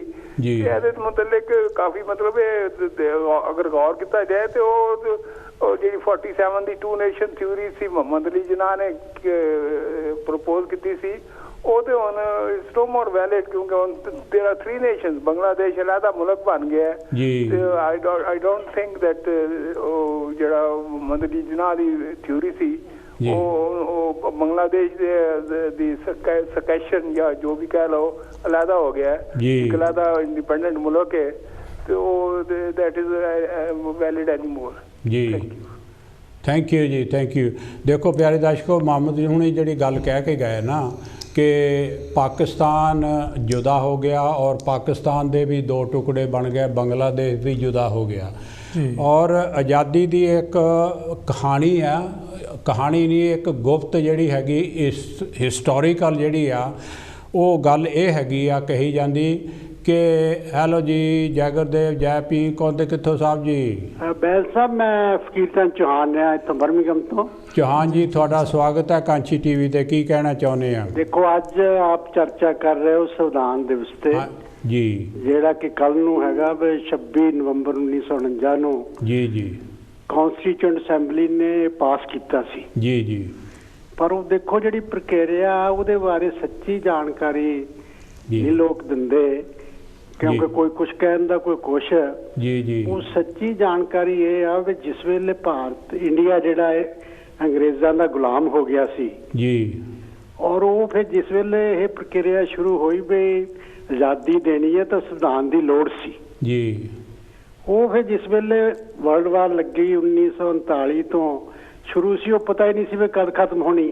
ਜੀ ਹਾਂਜੀ ਹਾਂਜੀ। ਕਿਉਂ ਉਦੋਂ ਇੱਥੇ ਨੈਸ਼ਨਲਿਸਟ ਗਵਰਨਮੈਂਟ ਜਾਨੀ ਬਣ ਗਈ ਸੀ, ਜਿਹੜਾ ਮਤਲਬ ਪ੍ਰਾਈਮ ਮਿਨਿਸਟਰ ਵਿੰਸਟਨ ਚਰਚਿਲ ਸੀ ਤੇ ਡਿਪਟੀ ਪ੍ਰਾਈਮ ਮਿਨਿਸਟਰ ਕਲੈਮੈਂਟ ਐਟਲੀ ਸੀ ਜੀ। ਉਹ ਫਿਰ ਜਿਉਂ-ਜਿਉਂ ਲੜਾਈ ਅੱਗੇ ਵੱਧਦੀ ਗਈ ਤਾਂ ਫਿਰ ਉਹ ਇਦਾਂ ਸੀ ਵੀ 8 ਮਈ 1945 ਨੂੰ ਜਰਮਨ ਹਾਰ ਗਿਆ। ਹਾਂਜੀ। ਉਹ ਜਿਸ ਵੇਲੇ ਹਾਰ ਗਿਆ ਤਾਂ ਪਰ ਉਹ ਜਿਹੜਾ ਇੱਥੇ ਹੀ ਹਾਰਿਆ ਸੀ, ਜਾਨੀ ਏਸ਼ੀਆ ਦੇ ਵਿੱਚ ਲੜਾਈ ਜਾਰੀ ਸੀ। ਜੀ ਜੀ ਹਾਲੇ ਕਿਉਂਕਿ ਜਿਹੜਾ ਜਾਪਾਨ ਸੀਗਾ ਉਹ ਸਰੈਂਡਰ ਨਹੀਂ ਸੀ, ਉਹ ਕਿਉਂ ਨਹੀਂ ਬਹੁਤ ਇਲਾਕੇ ਇੰਡੀਆ ਦੇ ਉਹ ਨਹੀਂ ਬਹੁਤ ਇਲਾਕੇ ਥੱਲੇ ਦੱਬੇ ਹੋਏ ਸੀ ਜੀ। ਪਰ ਉਹ ਫਿਰ ਇਦਾਂ ਸੀ ਵੀ ਜਿਹੜਾ ਵਿੰਸਟਨ ਚਰਚਿਲ ਸੀ ਉਹ ਚਾਹੁੰਦਾ ਸੀ ਵੀ ਇਹ ਸਰਕਾਰ ਰਵੇ ਜੀ। ਪਰ ਉਹ ਜਿਹੜਾ ਕਲੈਮੈਂਟ ਐਟਲੀ ਸੀ ਉਹ ਕਹਿੰਦਾ ਵੀ ਦੇਖੋ ਪਹਿਲਾਂ ਚੋਣਾਂ ਹੋਣੀਆਂ ਚਾਹੀਦੀਆਂ। ਹਾਂਜੀ ਹਾਂਜੀ। ਹਾਂ ਵੀ ਜਿਹੜਾ ਆਪਣੀ ਗੱਲਬਾਤ ਸੀ ਉਹ ਲੜਾਈ ਬਾਰੇ ਸੀ ਵੀ ਉਹ ਪਤਾ ਨਹੀਂ ਕਦ ਹੋਣੀ, ਵੀ ਪਹਿਲਾਂ ਚੋਣਾਂ ਹੋਣ। ਹਾਂਜੀ। ਫਿਰ ਉਹ ਤੁਸੀਂ ਦੇਖੋ ਜੁਲਾਈ 'ਚ ਫਿਰ ਇੱਥੇ ਚੋਣਾਂ ਹੋਈਆਂ ਸੀ 1945 'ਚ ਜੀ। ਉਹ ਜਦ ਚੋਣਾਂ ਹੋਈਆਂ ਤੁਸੀਂ ਦੇਖੋ ਵੀ ਜਾਨੀ ਉਹ ਲੇਬਰ ਪਾਰਟੀ ਨੂੰ ਲੈਂਡਸਲਾਈਡ ਵਿਕਟਰੀ ਮਿਲੀ ਸੀ ਜੀ। ਜਾਨੀ ਉਹ ਦੇਖੋ ਵੀ ਉਹ ਕੰਜ਼ਰਵੇਟਿਵ ਪਾਰਟੀ ਹਾਰ ਗਈ ਤਾਂ ਪ੍ਰਾਈਮ ਮਿਨਿਸਟਰ ਫਿਰ ਕਲੈਮੈਂਟ ਐਟਲੀ ਬਣਿਆ। ਹਾਂਜੀ ਹਾਂਜੀ। ਉਹਨੇ ਜਾਨੀ ਜਿੱਤ ਦੇ ਸਾਰੇ ਹੀ ਇੰਡੀਪੈਂਡੈਂਸ ਇੰਡੀਆ ਦਾ ਬਿੱਲ ਲਿਆਂਦਾ ਜੀ। ਔਰ ਉਹਨੇ ਕਿਹਾ ਵੀ ਮਤਲਬ ਇੰਡੀਆ ਨੂੰ ਆਜ਼ਾਦ ਕਰਨਾ ਚਾਹੀਦਾ ਹੁਣੇ। ਹਾਂਜੀ ਹਾਂਜੀ। ਹਾਂ ਉਹ ਫਿਰ ਹੁਣ ਵਿੰਸਟਨ ਚਰਚਿਲ ਜਿਹੜਾ ਉਹ ਤਾਂ ਫਿਰ ਆਪੋਜੀਸ਼ਨ ਦਾ ਲੀਡਰ ਸੀ। ਹਾਂਜੀ। ਹਾਂ ਹੁਣ ਇੱਥੇ ਵੀ ਦੇਖੋ ਦੱਸਣਾ ਚਾਹੀਦਾ ਵੀ ਜਾਣੀ ਉਹਨੂੰ ਫਿਰ ਕਿਹਾ ਵੀ ਤੈਨੂੰ ਕਾਹਦੀ ਗਾਲੀ ਵੱਜੀ ਆ ਵੀ ਤੁਸੀਂ ਇੰਡੀਆ ਨੂੰ ਆਜ਼ਾਦ ਕਰ ਰਹੇ ਆ। ਹਾਂ ਹਾਂ ਜੀ। ਤਾਂ ਕਲੈਮੈਂਟ ਐਟਲੀ ਨੇ ਕਿਹਾ ਵੀ ਮੈਂ ਸਹੀ ਕਦਮ ਚੁੱਕ ਰਿਹਾ ਹਾਂ ਵੀ ਜਿਹੜਾ ਆਪਾਂ ਨੂੰ ਇੱਜ਼ਤ ਦੇ ਨਾਲ ਹੀ ਉਹ ਮੁਲਕ ਛੱਡ ਦੇਣਾ ਚਾਹੀਦਾ। ਹਾਂਜੀ ਹਾਂਜੀ। ਜਿਹੜੀ ਕਰਾਊਨ ਦੇ ਵਿਰੁੱਧ ਬਗਾਵਤ ਖੜੀ ਹੋ ਰਹੀ ਹੈ। ਹਾਂਜੀ ਜੀ। ਹੁਣ ਇਹ ਤੋਂ ਤੁਸੀਂ ਦੇਖੋ ਵੀ ਜਾਣੀ ਬਾਬਾ ਸਾਹਿਬ ਨੇ ਜਿਹੜੀਆਂ ਲਿਖਤਾਂ ਲਿਖੀਆਂ ਵੀ ਜਿਹੜੇ ਕਹਿੰਦੇ ਵੀ ਗਾਂਧੀ ਤਾਂ ਕਾਂਗਰਸ ਨੇ ਆਜ਼ਾਦੀ ਲਈ, ਉਹ ਬਿਲਕੁਲ ਗਲਤ ਹੈ। ਹਾਂਜੀ। ਕਿਉਂਕਿ ਬਾਬਾ ਸਾਹਿਬ ਨੂੰ ਖੁਦ ਲਿਖਿਆ ਵੀ ਜਿਹੜਾ ਕਲੈਮੈਂਟ ਐਟਲੀ ਆ ਉਹ ਨੇਤਾ ਜੀ ਸੁਭਾਸ਼ ਚੰਦਰ ਬੋਸ ਤੋਂ ਪ੍ਰਭਾਵਿਤ ਸੀ ਜੀ। ਉਹਨੇ ਕਿਹਾ ਵੀ ਜੇ ਜ਼ਿਆਦਾ ਆਦਮੀ ਉਧਰ ਚਲੇ ਗਏ ਤਾਂ ਫਿਰ ਤਾਂ ਸਾਨੂੰ ਉੱਥੋਂ ਦੌੜਨਾ ਹੀ ਪੈਣਾ ਜੀ। ਇਸ ਕਰਕੇ ਉਹ ਫਿਰ ਬਿੱਲ ਜਾਣੀ ਉੱਤੋਂ ਹੀ ਉਹ ਸਟੇਜ ਬਾਈ ਸਟੇਜ ਉਹ ਬਿੱਲ ਪਾਸ ਹੁੰਦਾ ਰਿਹਾ ਜੀ। ਹਾਂਜੀ। ਹੁਣ ਉਸ ਜਿਹੜਾ ਬਿੱਲ ਆ ਤੁਸੀਂ ਦੇਖੋ ਵੀ ਉਹਦੇ ਵਿੱਚ ਸੀਗਾ, ਉਹਦੇ ਵਿੱਚ ਲਿਖਿਆ ਸੀ ਵੀ ਸੂਬੇ ਜਿਹੜੇ ਆ ਉਹ ਆਪਣੀਆਂ ਵਿਧਾਨ ਸਭਾ ਚੁਣਨ ਜੀ। ਉਹ ਜਿਹੜੇ ਵਿਧਾਨ ਸਭਾ ਦੇ ਮੈਂਬਰ ਆ ਉਹ ਜਾਨੀ ਜਿਹੜੀ ਕਨਸਟੀਟਿਊਐਂਟ ਅਸੈਂਬਲੀ ਚੁਣਨ ਜੀ। ਹੁਣ ਇੱਥੇ ਬਹੁਤ ਦੱਸਣਾ ਜ਼ਰੂਰੀ ਆ ਵੀ ਬਾਬਾ ਸਾਹਿਬ ਦਾ ਇੰਨਾ ਵਿਰੋਧ ਸੀ। ਹਾਂਜੀ। ਉਹ ਕਾਂਗਰਸ ਕਹਿੰਦੀ ਸੀ ਵੀ ਇਹਦੀ ਜਿਹੜੀ ਪਾਰਟੀ ਆ ਅਸੀਂ ਇੰਡੀਆ 'ਚ ਕਿਤੇੋਂ ਵੀ ਨਹੀਂ ਜਿੱਤਣ ਦੇਣੀ। ਵੀ ਇਹ ਜਿਹੜਾ ਇਹਨੂੰ ਸੰਵਿਧਾਨ ਸਭਾ 'ਚ ਤਾਂ ਜਾਣੇ ਨਹੀਂ ਦੇਣਾ ਜੀ। ਹੁਣ ਤੁਸੀਂ ਦੇਖੋ 8 ਮੈਂਬਰ ਪੰਜਾਬ 'ਚੋਂ ਜਿੱਤੇ ਸੀ। ਹਾਂਜੀ ਹਾਂਜੀ। ਉਹ 8 ਨੇ ਕਹਿਤਾ ਵੀ ਅਸੀਂ ਡਾਕਟਰ ਅੰਬੇਡਕਰ ਦੀ ਸਪੋਰਟ ਨਹੀਂ ਕਰਨੀ ਜੀ। ਪਰ ਫਿਰ ਉਹ ਬੰਗਾਲ 'ਚੋਂ ਜਿੱਤ ਕੇ ਆ ਗਿਆ। ਹਾਂਜੀ। ਉਹ ਤੁਸੀਂ ਦੇਖੋ ਜਿਹੜਾ ਬੰਗਾਲ 'ਚੋਂ ਜਿੱਤ ਕੇ ਆ ਗਿਆ ਫਿਰ ਪਾਕਿਸਤਾਨ ਦੀ ਗੱਲ ਆ ਗਈ। ਉਹ ਵੀ ਜਿਹੜਾ ਨਹਿਰੂ ਸੀਗਾ ਉਹਨੂੰ ਜਾਨੀ ਇੰਟਰਮ ਪ੍ਰਾਈਮ ਮਿਨਿਸਟਰ ਅਪੁਆਇੰਟ ਕਰ ਦਿੱਤਾ ਸੀ।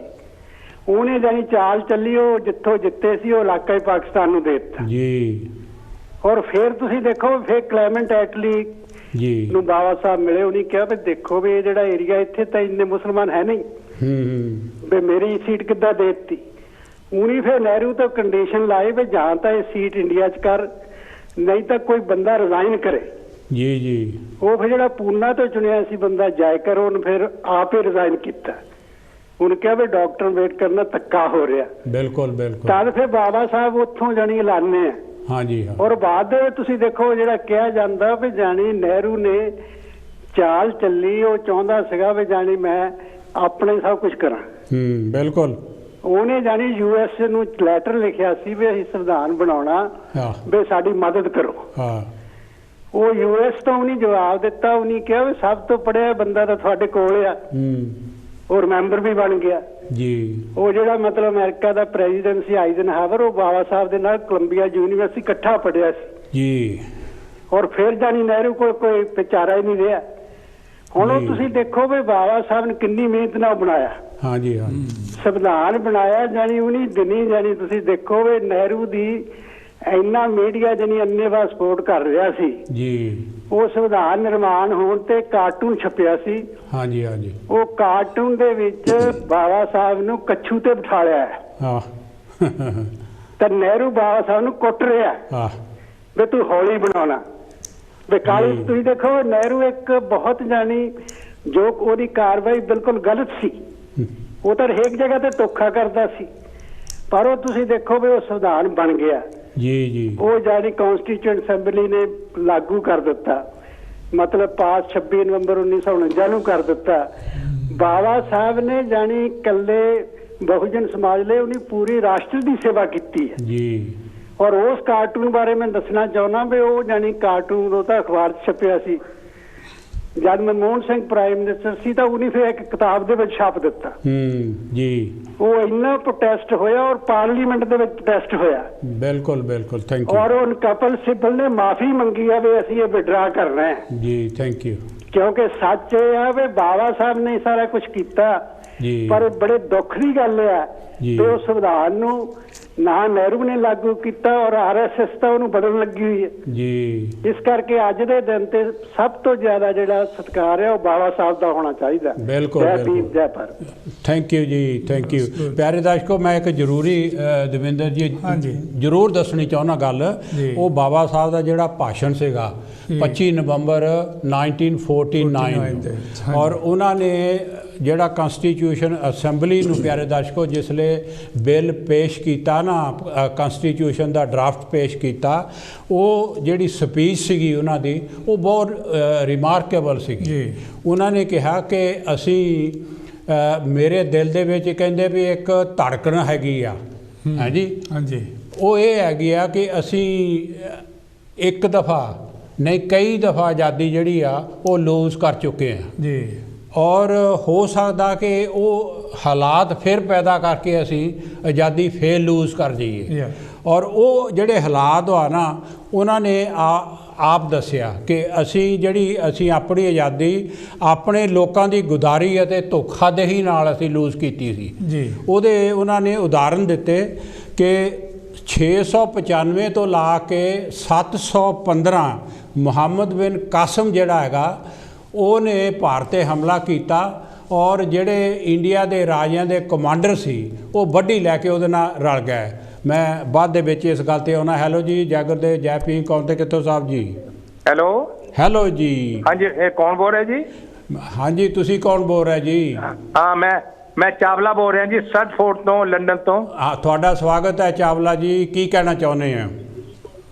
ਹੈਲੋ, ਇਹ ਕਾਂਸ਼ੀ ਟੀਵੀ ਹੈ ਚਾਵਲਾ ਜੀ, ਤੁਸੀਂ ਲਾਈਵ ਆ ਇਸ ਲਈ ਗੱਲ ਕਰੋ। Thank you. ਹਾਂਜੀ, ਹੈਲੋ, ਜੈ ਭੀਮ, ਨਮੋ ਬੁੱਧਾ ਜੀ, ਜੈ ਸੰਵਿਧਾਨ, ਜੈ ਦਵਿੰਦਰ ਜੀ ਔਰ ਬੈਂਸ ਸਾਹਿਬ, ਤੁਹਾਨੂੰ ਬਹੁਤ ਬਹੁਤ ਅੱਜ ਦੇ ਸ਼ੁਭ ਮੌਕੇ ਦੀਆਂ, ਸ਼ੁਭ ਦਿਹਾੜੇ ਦੀਆਂ ਤੁਹਾਨੂੰ ਤਾਂ ਕੀ ਪੂਰੇ ਵਿਸ਼ਵ ਨੂੰ ਲੱਖ ਲੱਖ ਮੇਰੀ ਵੱਲੋਂ ਬਹੁਤ ਬਹੁਤ ਵਧਾਈਆਂ। Thank you. ਔਰ ਹਾਂਜੀ, ਔਰ ਉਸ ਤੋਂ ਬਾਅਦ ਮੁਹੰਮਦ ਸਾਹਿਬ ਨੇ ਗੱਲ ਕੀਤੀ ਸੀ ਕਿ ਪਾਕਿਸਤਾਨ ਦੇ ਟੋਟੇ 2 ਹੋ ਗਏ ਜਾਂ ਬੰਗਲਾਦੇਸ਼ ਬਣ ਗਿਆ।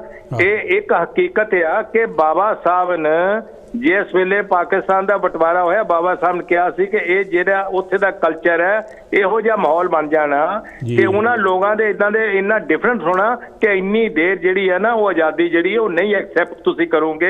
ਕਿਉਂਕਿ 29 ਸਾਲ ਦੀ ਗੱਲ ਸੀ, 28 ਸਾਲ 'ਚ ਬਾਬਾ ਸਾਹਿਬ ਉਹ ਨਕਸ਼ੇ ਤੇ ਲਕੀਰ ਮਾਰਦੇ ਆ ਔਰ ਕਹਿੰਦੇ ਆ ਕਿ 29 ਸਾਲ ਦੀ ਬਜਾਏ 28 ਸਾਲ ਪਾਕਿਸਤਾਨ ਦੇ ਟੋਟੇ 2 ਹੋ ਗਏ ਸੀ। ਇਹੋ ਜਿਹਾ ਮਹਾਨ ਸਾਡੇ ਰਹਿਬਰ ਜਿਹੜੇ ਆ, ਉਹਨਾਂ ਦਾ ਫਰਮਾਨ ਸੀ ਔਰ ਉਹਨਾਂ ਦਾ ਪੂਰਾ ਹਰ ਤਰ੍ਹਾਂ ਦਾ ਉਹਨੇ ਯਾਨੀ ਕਿ ਹਰ ਤਰ੍ਹਾਂ ਦੀ ਸਟੱਡੀ ਕੀਤੀ ਸੀ। ਮਹਾਨ ਰਹਿਬਰ ਪਰਮ ਪੂਜਨੀਏ ਬਾਬਾ ਸਾਹਿਬ ਡਾਕਟਰ ਭੀਮ ਰਾਓ ਅੰਬੇਡਕਰ ਜੀ ਦੇ ਜੇ ਅੱਜ ਤੁਸੀਂ ਗੱਲਾਂ ਕਰੋ ਤਾਂ ਕਿਤੇ ਮੁੱਕਣ ਨੂੰ ਆ। ਇੰਗਲੈਂਡ ਦੇ ਵਿੱਚ ਕੋਨੇ ਕੋਨੇ ਦੇ ਵਿੱਚ ਡਾਕਟਰ ਅੰਬੇਡਕਰ ਦੀ ਇਹ ਤੁਹਾਨੂੰ ਯਾਦਾਂ, ਉਹਨਾਂ ਦੀਆਂ ਲਿਖਤਾਂ, ਉਹਨਾਂ ਦੇ ਇਹ ਬੜੇ ਬੜੇ ਦਫ਼ਤਰਾਂ ਦੇ ਵਿੱਚ ਤੁਹਾਨੂੰ ਚੀਜ਼ਾਂ ਮਿਲਣਗੀਆਂ, ਲਿਖਤਾਂ ਮਿਲਣਗੀਆਂ ਔਰ ਉਹਦੇ ਉੱਤੇ ਤੁਹਾਨੂੰ ਪਤਾ ਲੱਗੂਗਾ ਕਿ ਉਹਨਾਂ ਨੇ ਬਾਬਾ ਸਾਹਿਬ ਨੇ ਕੀ ਕੀ ਲਿਖਿਆ ਸੀ। ਬਹੁਤ ਸਾਰੀ ਜਗ੍ਹਾ ਮੈਂ ਜਾ ਕੇ ਮੈਂ ਖੁਦ ਉਹ ਦੇਖ ਕੇ ਆਇਆ, ਨਾ ਕਿ ਹਰ ਬੰਦਾ ਦੇਖੂਗਾ, ਨਹੀਂ ਕਿਸੇ ਦੀ ਕੋਈ ਪਤਾ ਨਹੀਂ ਕਿਸਮਤ ਦੇ ਵਿੱਚ ਨਹੀਂ ਜਾਂ ਲੋਕਾਂ ਦੀ ਲਗਰਜੀ ਆ ਜਾਂ ਲੋਕਾਂ ਨੂੰ ਕੋਈ ਇਹਨਾਂ ਚੀਜ਼ਾਂ ਦਾ ਸ਼ੌਕ ਨਹੀਂ। ਸਾਡੇ ਲੋਕਾਂ ਨੂੰ ਅਸੀਂ ਦੁਹਾਈ ਤਾਂ ਪਾਉਨੇ ਆ, ਲੇਕਿਨ ਸਾਡੇ ਲੋਕਾਂ ਨੂੰ ਕਰਵਾ ਚੌਥ ਦਾ ਬਹੁਤ ਪਤਾ ਆ, ਚੰਦ ਕਦੋਂ ਚੜ੍ਹਨਾ, ਇਹ ਗੁੱਗਾ ਮੰਗਣ ਦਾ ਪਤਾ। ਇਹ ਲੋਕ ਜਦੋਂ ਤੱਕ ਇਦਾਂ ਦੀ ਚੀਜ਼ਾਂ ਨਹੀਂ ਦੂਸਰੇ ਦੀ ਭਾਸ਼ਾ ਬੋਲਣੋਂ ਹਟਣਗੇ ਤਦ ਇਹਨਾਂ ਨੂੰ ਪਤਾ ਲੱਗੂਗਾ, ਨਹੀਂ ਤਾਂ ਤੋਤੇ ਵਾਂਗੂ ਪਿੰਜਰੇ 'ਚ ਬੰਦ ਹੈ। ਇਹਨਾਂ ਲੋਕਾਂ ਨੂੰ ਅਕਲ ਚਾਹੀਦੀ ਆ, ਅੱਜ ਮੌਕਾ ਆ। ਸੰਭਲ ਜਾਓ ਬਹੁਤ ਬਹੁਤ ਸਾਡੇ ਰਹਿਬਰਾਂ ਨੇ ਬਹੁਤ ਕੁਰਬਾਨੀਆਂ ਕੀਤੀਆਂ, ਅਸੀਂ ਉਹਨਾਂ ਦਾ ਦੇਣਾ ਨਹੀਂ ਦੇ ਸਕਦੇ। ਸਾਡੀ ਚਮੜੀ ਵੀ ਅਸੀਂ ਉਹਦਾ ਆਪਣੇ ਲਾ ਕੇ ਦੇ ਦਈਏ ਨਾ। ਬਾਬਾ ਸਾਹਿਬ ਕਾਸ਼ੀ ਰਾਮ ਜੋਤੀ ਰਾਮ ਫੁੱਲੇ ਸ਼ਾਹੂ ਜੀ ਹਮਾਰਾ ਲਾਰਡ ਬੁੱਧਾ ਤੋਂ ਲੈ ਕੇ ਅੱਜ ਤੱਕ ਅਸੀਂ ਉਹਨਾਂ ਦਾ ਦੇਣਾ ਦੇ ਨਹੀਂ ਸਕਦੇ। ਔਰ ਮੈਂ ਸਾਰਿਆਂ ਨੂੰ ਅੱਜ ਦੇ ਦਿਨ ਦੀ ਬਹੁਤ ਬਹੁਤ ਮੁਬਾਰਕ ਦਿੰਦਾ, ਸਪੈਸ਼ਲ ਫਾਰ ਮੁਹੰਮਦ ਸਾਹਿਬ ਨੂੰ ਅਗੇਨ ਔਰ ਦਵਿੰਦਰ ਜੀ ਔਰ ਬੈਸ ਸਾਹਿਬ ਤੁਹਾਨੂੰ ਬਹੁਤ ਬਹੁਤ ਮੁਬਾਰਕਾਂ। ਔਰ ਮੇਰੇ ਸਾਰੇ ਵੀਰਾਂ ਨੂੰ ਲੱਖ ਲੱਖ ਮੇਰੀਆਂ ਭੈਣਾਂ ਨੂੰ ਬੱਚਿਆਂ ਨੂੰ ਬਹੁਤ ਬਹੁਤ ਅੱਜ ਦੇ ਦਿਨ ਦੀ ਮੁਬਾਰਕ ਹੋਵੇ। ਬਹੁਤ ਬਹੁਤ ਮੁਬਾਰਕਾਂ ਤੁਹਾਨੂੰ ਵੀ ਚਾਵਲਾ ਸਾਹਿਬ, ਵੈਰੀ ਨਾਈਸ ਕੰਟਰੀਬਿਊਸ਼ਨ। ਬਾਬਾ ਜੈ ਭੀਮ, ਨਮੋ ਬੁੱਧਾਏ। ਹਾਂ ਪਿਆਰੇ ਦਰਸ਼ਕੋ, ਵੈਰੀ ਕੁਇਕਲੀ ਮੈਂ ਦੱਸ ਰਿਹਾ ਸੀਗਾ ਕਿ ਅਸੀਂ ਇੱਕ ਦਫਾ ਨਹੀਂ ਕਈ ਦਫਾ ਆਜ਼ਾਦੀ ਖੋਈ ਆ। ਉਹ ਬਾਬਾ ਸਾਹਿਬ ਨੇ ਕਿਹਾ ਕਿ ਸਾਡੇ ਆਪਣੀ ਜਿਹੜੀ ਆ ਗੁਦਾਰੀ ਔਰ ਧੋਖਾਦੇਹੀ ਕਰਕੇ, ਉਹਦੇ ਵਿੱਚ ਉਹਨਾਂ ਨੇ ਦੱਸਿਆ ਕਿ ਮੁਹੰਮਦ ਬਿਨ ਕਾਸਿਮ ਦੇ ਜਦੋਂ ਹਮਲੇ ਹੋਏ ਆ ਇੰਡੀਆ ਦੇ ਵਿੱਚ, ਜਿਹੜੇ ਰਾਜਿਆਂ ਦੇ ਕਮਾਂਡਰ ਸੀਗੇ ਉਹਨਾਂ ਨੇ ਵੱਢੀ ਲੈ ਕੇ ਉਹਨਾਂ ਸਮਝੌਤਾ ਕਰ ਲਿਆ, ਉਹ ਲੜੇ ਨਹੀਂ। ਔਰ ਜੈ ਚੰਦ ਨੇ ਮੁਹੰਮਦ ਗੌਰੀ ਨੂੰ ਭਾਰਤ 'ਤੇ ਹਮਲਾ ਕਰਨ ਲਈ ਸੱਦਾ ਦੇ ਕੇ ਭਾਰਤ 'ਤੇ ਹਮਲਾ ਕਰਾਇਆ। ਨੰਬਰ 3 ਹੈਗੀ ਆ ਸ਼ਿਵਾਜੀ ਮਰਹੱਟਾ ਹਿੰਦੂਆਂ ਲਈ ਲੜ ਰਹੇ ਸਨ। ਮਰਹੱਟੇ ਅਤੇ ਰਾਜਪੂਤ ਰਾਜੇ ਮੁਗਲਾਂ ਦਾ ਸਾਥ ਦੇ ਰਹੇ ਸਨ। ਹਾਂਜੀ। ਔਰ ਚੌਥੀ ਗੱਲ ਇਹ ਹੈਗੀ ਆ ਕਿ 1857 ਦੀ ਜਿਹੜੀ ਕੋਈ ਗਦਰ ਕਹਿੰਦਾ, ਕੋਈ ਕਹਿੰਦਾ 1857 ਦੀ ਜਿਹੜੀ ਪਹਿਲੀ ਆਜ਼ਾਦੀ ਦੀ ਜੰਗ ਸੀ, ਕੁਛ ਵੀ ਹੋਇਆ, ਉਹਨਾਂ ਨੇ ਕਿਹਾ ਕਿ ਆਜ਼ਾਦੀ ਦੀ ਜੰਗ ਅਤੇ ਭਾਰਤ 'ਤੇ ਕਬਜ਼ਾ ਕਰਨ ਲਈ ਅੰਗਰੇਜ਼ ਲੜ ਰਹੇ ਸਨ, ਪਰ ਭਾਰਤ ਦੇ ਵਿੱਚ ਜਿਹੜੇ ਸਿੱਖ ਕਮਾਂਡਰ ਸੀ ਉਹ ਬੈਠੇ ਤਮਾਸ਼ਾ ਦੇਖ ਰਹੇ ਸਨ। ਸੋ ਉਹਨਾਂ ਨੇ ਇਹ ਗੱਲਾਂ ਜਿਹੜੀਆਂ 4 ਕਹੀਆਂ। ਔਰ ਨਾਲ ਹੀ ਉਹਨਾਂ ਨੇ ਕਿਹਾ ਕਿ ਹੀਰੋ ਪੂਜਾ ਜਿਹੜੀ ਆ ਇਹ ਬਹੁਤ ਖਤਰਨਾਕ ਵਾ। ਜਿਹੜੀ ਹੀਰੋ ਪੂਜਾ ਅੰਧ ਵਿਸ਼ਵਾਸ ਔਰ ਦੇਸ਼ ਭਗਤੀ ਨਾਲ ਜੋੜਨਾ ਇੱਕ ਬਹੁਤ ਵੱਡੀ ਗਲਤੀ ਹੋਏਗੀ, ਜਿਹੜੀ ਇਸ ਲਈ ਵੀ ਹੋ ਰਹੀ ਆ, ਖਤਰਨਾਕ ਸਾਬਤ ਹੋ ਸਕਦੀ ਆ, ਜਿਹੜੀ ਕਿ ਡਿਕਟੇਟਰਸ਼ਿਪ ਨੂੰ ਜਿਹੜੀ ਆ ਉਹ ਜਗ੍ਹਾ ਦੇਗੀ। ਇਸ ਵੇਲੇ ਮੋਦੀ ਦੀ ਡਿਕਟੇਟਰਸ਼ਿਪ ਬਾਬਾ ਸਾਹਿਬ ਦੀ ਜਿਹੜੀ ਆ ਉਹ ਉਸ ਵੇਲੇ ਦੀ ਪ੍ਰੋਫੈਸੀ ਆ, ਤੁਹਾਨੂੰ ਇਹਦਾ ਪਤਾ ਹੈਗਾ। ਹਾਂਜੀ ਦੇਖੋ, ਮੈਂ ਗੱਲ ਕਰਦਾ ਕਿ ਜਦੋਂ ਆਪਣੇ ਮੁਲਕ ਦੇ ਉੱਤੇ ਬਾਹਰਲੇ ਜਦੋਂ ਧਾੜਵੀ ਜਿਹੜੇ ਹਮਲਾ ਕਰਦੇ ਹੈਗੇ ਆ, ਉਦੋਂ ਦੇ ਹਾਲਾਤਾਂ ਨੂੰ ਦੇਖੋ। ਜਿੰਨਾ ਚਿਰ ਸਮਰਾਟ ਅਸ਼ੋਕ ਰਿਹਾ, ਮੌਰੀਆ ਵੰਸ਼ ਦਾ ਰਾਜ ਰਿਹਾ, ਪੂਰਾ ਦੇਸ਼ ਜਿਹੜਾ ਸੀ ਅਫਗਾਨਿਸਤਾਨ ਤੱਕ, ਉਧਰ ਬਰਮਾ ਤੱਕ ਇੱਕ ਸੀਗਾ। ਤੇ ਉਸ ਕਿਸੇ ਦੀ ਹਿੰਮਤ ਨਹੀਂ ਸੀ ਪੈਂਦੀ ਕਿ ਭਾਰਤ ਵੱਲ ਨੂੰ ਨਿਗਾਹ ਵੀ ਕਰੇ। ਬਿਲਕੁਲ। ਜਦੋਂ ਮਨੂ ਸਮ੍ਰਿਤੀ ਲਾਗੂ ਹੋਈ ਹੈ ਨਾ, ਬਾਅਦ ਵਿੱਚ ਪੁਸ਼ਮਿਤ ਸ਼ੁੰਗ ਕਤਲ ਕੀਤਾ ਬ੍ਰਿਦਰਥ ਮੌਰੀਆ ਦਾ, ਮੌਰੀਆ ਵੰਸ਼ ਦੇ ਆਖਰੀ ਰਾਜਾ ਜਿਹਨੂੰ ਆਪਾਂ ਕਹਿ ਸਕਦੇ। ਉਸ ਤੋਂ ਬਾਅਦ ਭਾਰਤ ਕਮਜ਼ੋਰ ਹੋਣਾ ਸ਼ੁਰੂ ਹੋਇਆ। ਬਿਲਕੁਲ। ਜਿੰਨਾ ਚਿਰ ਬੋਧੀ ਰਾਜਾ ਦਾ ਰਾਜ ਸੀਗਾ, ਭਾਰਤ ਵਿੱਚ ਕਿਸੇ ਦੀ ਹਿੰਮਤ ਨਹੀਂ ਪਈ ਕਿ ਉਧਰ ਨੂੰ ਕੋਈ ਅੱਖ ਕਰਕੇ ਵੀ ਦੇਖ ਸਕੇ। ਜਦੋਂ ਮਨੂ ਸਮ੍ਰਿਤੀ ਲਾਗੂ ਹੋਈ ਤਾਂ ਇਹਨਾਂ ਨੇ ਭਾਰਤ ਦੇ ਲੋਕਾਂ ਨੂੰ ਅਨਪੜ੍ਹ ਬਣਾਇਆ। ਅਨਪੜ੍ਹ ਬਣਾਉਣ ਦੇ ਨਾਲ ਨਾਲ ਆਰਥਿਕ ਤੌਰ 'ਤੇ ਕਮਜ਼ੋਰ ਕੀਤਾ। ਹਥਿਆਰ ਰੱਖਣ ਦਾ ਜਿਹੜਾ ਹੱਕ ਸੀਗਾ ਉਹ ਤੋਂ ਵਾਂਝੇ ਕਰ ਦਿੱਤਾ। ਤਾਂ ਜਦੋਂ ਇਹ ਕਮਜ਼ੋਰੀਆਂ ਭਾਰਤ ਵਿੱਚ ਆਈਆਂ ਤਾਂ ਬਾਹਰਲੇ ਲੋਕਾਂ ਦੀ ਹਿੰਮਤ ਪਈ। ਅੱਜ ਵੀ ਹੋ ਰਿਹਾ। ਤਾਂ ਹੀ ਮੁਗਲ ਲੋਕ ਜਿਹੜੇ ਆਏ, ਮੁਸਲਮਾਨ ਧਾੜਵੀ ਆਏ, ਉਹਨਾਂ ਨੇ ਆ ਕੇ 100 200 ਬੰਦਿਆਂ ਨੇ ਆ ਕੇ ਪੂਰੇ ਕਬਜ਼ਾ ਕਰਨਾ ਉੱਥੇ ਕਰ ਲਿਆ। ਪਹਿਲਾਂ ਆਉਂਦੇ ਹੀ ਲੁੱਟ ਕੇ ਲੈ ਜਾਂਦੇ, ਫਿਰ ਆ ਕੇ ਕਬਜ਼ਾ ਕਰਨ ਲੱਗ ਪਏ ਉੱਥੇ। ਅੱਜ ਜੋ ਹੈਗਾ ਮੋਦੀ ਐਂਡ ਕੰਪਨੀ, RSS, ਇਹ ਮੁੜ ਕੇ ਫਿਰ ਉਸੇ ਹਾਲਾਤਾਂ ਦੇ ਉਸੇ ਤਰਜ਼ ਦੇ ਆ ਰਹੇ ਆ ਕਿ ਜਿਹੜੀ ਸੰਵਿਧਾਨ ਨੂੰ ਖਤਮ ਕੀਤਾ ਜਾਵੇ। ਬਿਲਕੁਲ। ਜਿਹੜੀ ਮਨੂ ਸਮ੍ਰਿਤੀ ਉਹਨੂੰ ਲਾਗੂ ਕੀਤਾ ਜਾਵੇ। ਹਿੰਦੀ, ਹਿੰਦੂ, ਹਿੰਦੁਸਤਾਨ, ਹਿੰਦੂਤਾ, ਜਿਹੜੀ ਬੋਲੀ ਬੋਲਦੇ ਹੈਗੇ ਆ। ਔਰ ਤੁਸੀਂ ਦੇਖੋ ਪੂਰੇ ਭਾਰਤ ਨੂੰ ਇਹਨਾਂ ਨੇ ਆਰਥਿਕ ਤੌਰ 'ਤੇ ਕਮਜ਼ੋਰ ਕਰਨਾ ਸ਼ੁਰੂ ਕਰ ਦਿੱਤਾ। ਜਿੰਨਾ ਕੁਛ ਸੀਗਾ ਉਹਨੂੰ ਪ੍ਰਾਈਵੇਟਾਈਜ਼ ਕਰੀ ਜਾਂਦੇ ਆ, ਚੰਦ ਬੰਦਿਆਂ ਦੇ ਹੱਥ ਵਿੱਚ ਦੇਈ ਜਾਂਦੇ ਹੈਗੇ। ਪਰ ਜਿਹੜੀ ਐਜੂਕੇਸ਼ਨ ਆ, ਐਜੂਕੇਸ਼ਨ ਨੂੰ ਹਰ ਲੈਵਲ 'ਤੇ ਉਹਦਾ ਪੱਠਾ ਬਿਠਾ ਦਿੱਤਾ ਹੈਗਾ। ਬਿਲਕੁਲ। ਮਤਲਬ ਪਹਿਲੀ ਤੋਂ ਲੈ ਕੇ ਕੀ ਮਤਲਬ ਜਿਹੜੀਆਂ ਯੂਨੀਵਰਸਿਟੀਆਂ ਵੀ ਪ੍ਰਾਈਵੇਟਾਈਜ਼ ਕਰੀ ਜਾਂਦੇ ਹੈਗੇ, ਉਹਨੂੰ ਵੇਚੀ ਜਾਂਦੇ ਹੈਗੇ ਆ। ਮਤਲਬ ਮੁੜ ਕੇ ਫਿਰ ਜੇ ਇਹੀ ਚੱਲਦਾ ਰਿਹਾ ਤਾਂ ਫਿਰ ਮੁਲਕ ਜਿਹੜਾ ਗੁਲਾਮ ਹੋ ਸਕਦਾ ਕਰਕੇ। ਜੇ ਹੁਣ ਤੁਸੀਂ ਦੇਖੋ, ਇਹ ਕਹਿੰਦੇ ਹੈਗੇ ਕਿ ਫੂਡ ਦੇਣਾ, ਜਦੋਂ ਨਵੀਂ ਹੁਣ ਇਹ ਗਵਰਨਮੈਂਟ ਦਾ ਆਪਣਾ ਫਿਗਰ ਆ ਕਿ 80 ਕਰੋੜ ਲੋਕਾਂ ਨੂੰ ਅਸੀਂ ਖਾਣਾ ਦਿੰਦੇ ਆ।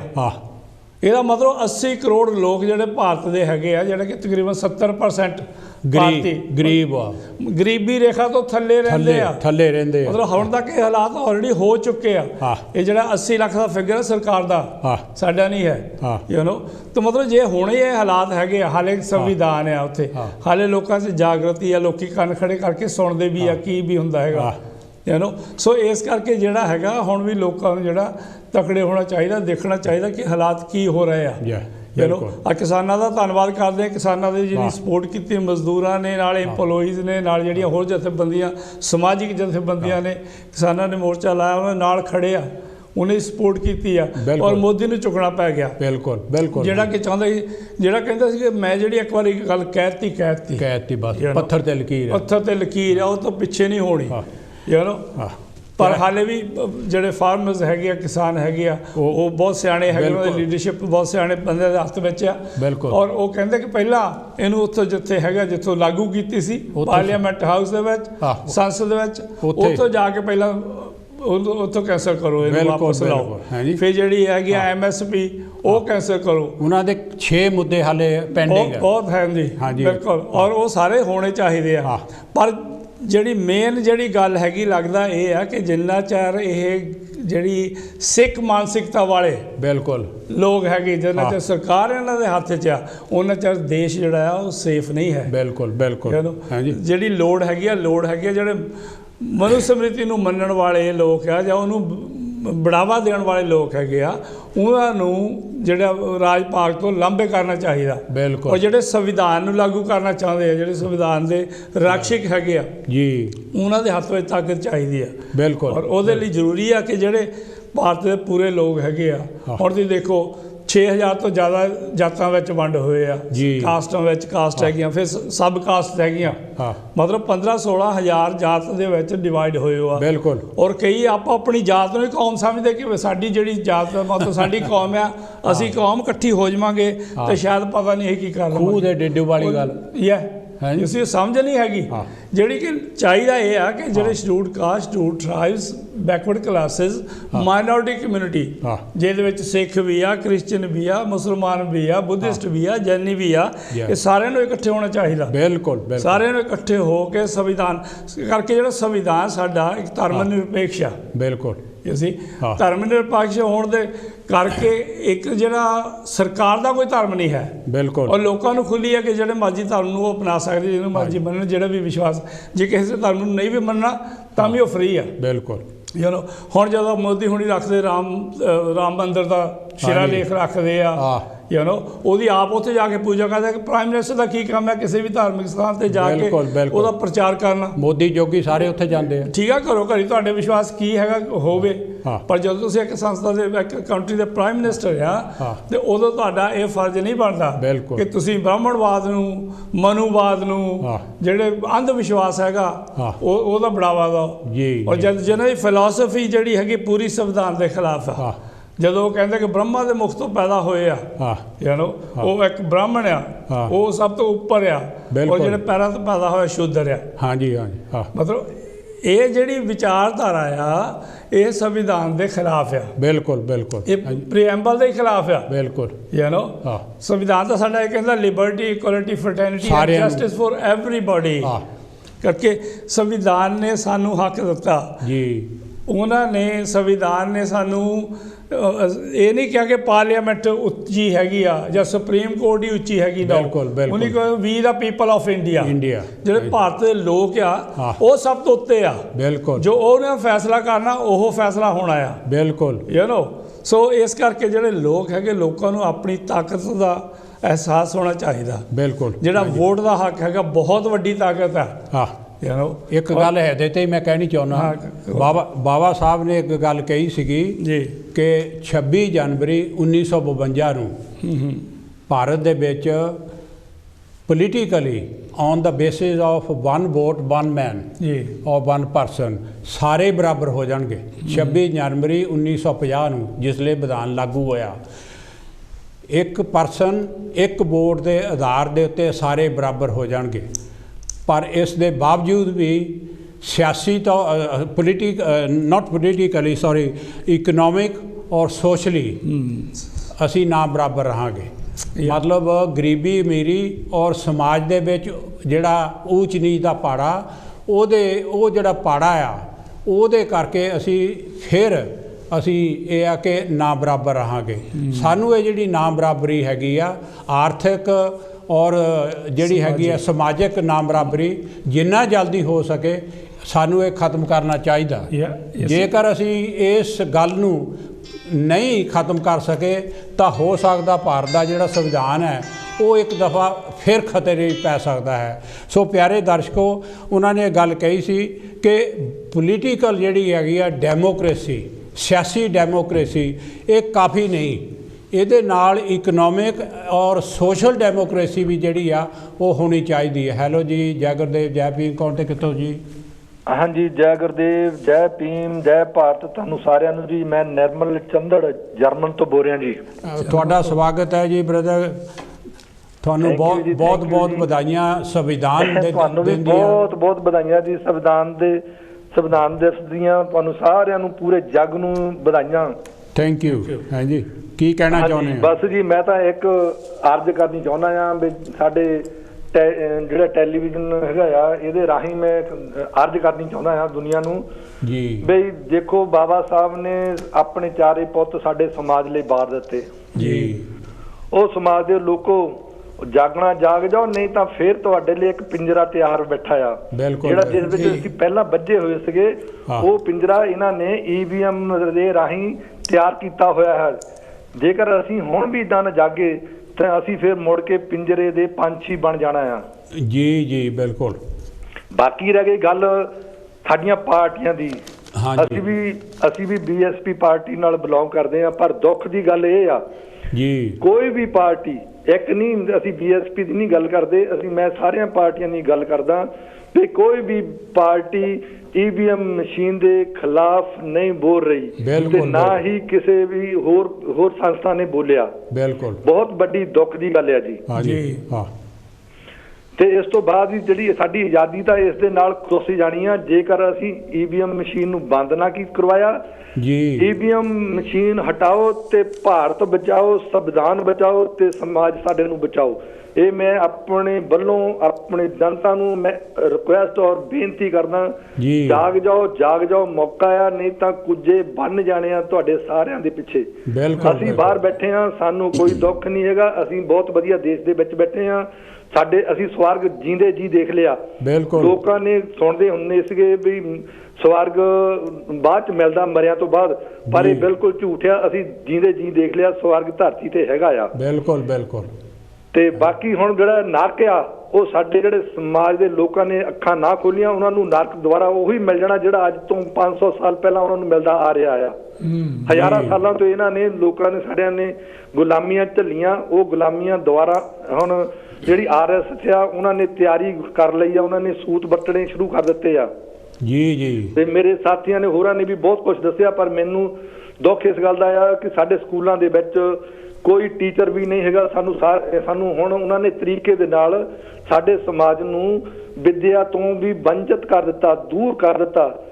ਕੋਈ ਵੀ ਨਹੀਂ ਬੋਲ ਰਿਹਾ, ਸਾਡੀ ਪਾਰਟੀ ਵੀ ਨਹੀਂ ਬੋਲ ਰਹੀ, ਸਾਡੀਆਂ ਹੋਰ ਵੀ ਧਰਾਵਾਂ ਜਿਹੜੀਆਂ ਸੰਸਥਾਵਾਂ ਆ ਜਾਂ ਧਾਰਮਿਕ ਲੋਕ ਆ, ਸਾਡੇ ਬਾਬਿਆਂ ਦੇ ਜਿਹਨਾਂ ਡੇਰੇ ਬਣਾਏ ਆ, ਉਹਨਾਂ ਦੇ ਕੋਲ ਸਾਡੇ ਜਿੰਨੇ ਵੀ ਆ ਲੀਡਰ ਤੱਕ CM ਜਿਹੜੇ ਹੈਡ ਆ ਬਣੇ ਆ, ਇਹ ਵੀ ਚਲੇ ਜਾਂਦੇ ਆ, ਉਹਨਾਂ ਦੇ ਗੋਡਿਆਂ ਦੇ ਉੱਤੇ ਹੱਥ ਰੱਖਦੇ ਆ।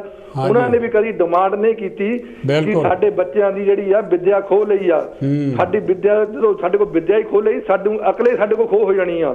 ਸਾਡੇ ਬੱਚਿਆਂ ਨੂੰ 10ਵੀਂ ਤੇ ਬੱਚਿਆਂ ਨੂੰ ਜਾ ਕੇ ਇੱਕ ਸੈਂਟੈਂਸ ਬਣਾ ਕੇ ਦੇ ਦੋ, ਉਹਨਾਂ ਕੋਲ ਸੈਂਟੈਂਸ ਨਹੀਂ ਬਣਦਾ।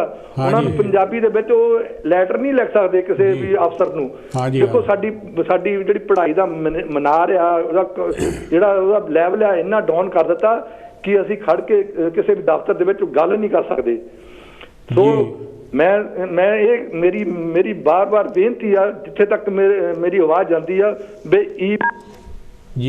ਚਾਹੋ, ਤੇ ਮੈਂ ਨਾਰਾ ਲਾਣਾ ਤੇ ਸਾਰੇ ਜਣੇ ਲਾਓ ਤੇ ਸਾਡਾ ਜਿਹੜਾ ਸੰਵਿਧਾਨ ਆ ਉਹਨੂੰ ਬਚਾਓ। ਅੱਜ ਦਾ ਜੋ ਸੰਵਿਧਾਨ ਦਾ ਦਿਨ ਆ, ਮੈਂ ਉਸ ਉੱਤੇ ਸਲੂਟ ਕਰਦਾ ਜੀ, ਜਿਨ੍ਹਾਂ ਨੇ ਸਾਨੂੰ 4 ਆਪਣੇ ਬੱਚੇ ਵਾਰ ਕੇ ਸਾਨੂੰ ਆਪਣਾ ਇੱਕ ਬਹੁਤ ਹੀ ਸਾਨੂੰ ਸਵਰਗ ਵਾਲਾ ਇੱਕ ਸੰਵਿਧਾਨ ਬਣਾ ਕੇ ਦਿੱਤਾ।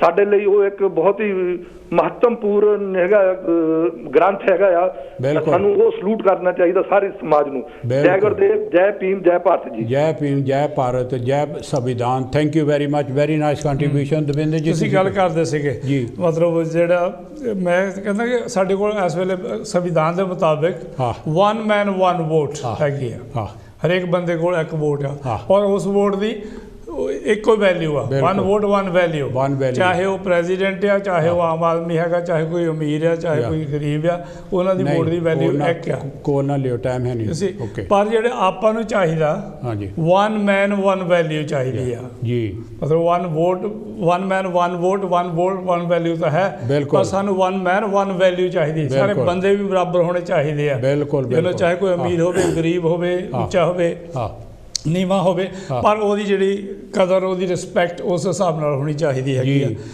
ਸੋ ਇਸ ਕਰਕੇ ਹੁਣ ਜਿੱਦਾਂ ਗੱਲ ਕਰਦੇ ਸੀ ਸਾਨੂੰ ਏਕਾ ਕਰਕੇ ਜਿਹੜਾ ਨਾ, ਜਿੱਦਾਂ ਹੁਣ ਕਿਸਾਨਾਂ ਨੇ ਤਾਂ ਮੋਰਚਾ ਲਾਇਆ ਹੈਗਾ, ਉਹਨਾਂ ਦੀ ਸਪੋਰਟ ਵੀ ਕੀਤੀ ਹੈਗੀ, ਪਰ ਜਿਹੜੇ ਹੋਰ EMPLOYEE ਜਿਹੜੇ ਹੈਗੇ ਆ, ਚਾਹੇ ਉਹ ਟੀਚਰ ਹੈਗੇ, ਚਾਹੇ ਉਹ ਬੈਂਕਾਂ ਦੇ ਹੈਗੇ ਆ, ਚਾਹੇ ਕਿਸੇ ਵੀ ਡਿਪਾਰਟਮੈਂਟ ਦੇ ਹੈਗੇ ਆ, ਹੁਣ ਦੇਖੋ ਇਹਨਾਂ ਨੇ ਜਿਹੜਾ 8 ਘੰਟੇ ਦੀ ਜਿਹੜੀ ਦਿਹਾੜੀ ਸੀਗੀ ਉਹ ਖਤਮ ਕਰ ਦਿੱਤੀ ਆ। ਹੁਣ 14 ਘੰਟੇ 16 ਘੰਟੇ ਤੁਹਾਡੇ ਕੋਲ ਮਾਲਕ ਜਿਹੜਾ ਕੰਮ ਕਰਵਾ ਸਕਦਾ ਹੈ। ਜਿਹੜੀ ਯੂਨੀਅਨ ਸੀਗੀ ਉਹ ਖਤਮ ਕਰ ਦਿੱਤੀ ਹੈਗੀ। ਹੁਣ ਕੋਈ ਵੀ ਜਿਹੜਾ ਬੰਦਾ ਜਿੱਥੇ 300 ਤੋਂ ਘੱਟ ਬੰਦੇ EMPLOYEE ਹੈਗੇ ਆ, ਮਤਲਬ JSB ਫੈਕਟਰੀ ਦੇ ਵਿੱਚ, JSB ਯੂਨਿਟ ਦੇ ਵਿੱਚ, ਉਹ ਬੰਦੇ ਸਟ੍ਰਾਈਕ ਨਹੀਂ ਕਰ ਸਕਦੇ, ਸਟ੍ਰਾਈਕ ਕਰਨ ਦਾ ਹੱਕ ਨਹੀਂ ਹੈ, ਹੜਤਾਲ ਨਹੀਂ ਕਰ ਸਕਦੇ। ਜੇ ਕਰਦੇ ਆ ਤਾਂ ਗੈਰ ਕਾਨੂੰਨੀ ਉਹਨਾਂ 'ਤੇ ਕੇਸ ਹੋ ਸਕਦਾ, ਕੋਈ ਸਿਕਨੈਸ ਪੇ ਨਹੀਂ ਹੈਗੀ।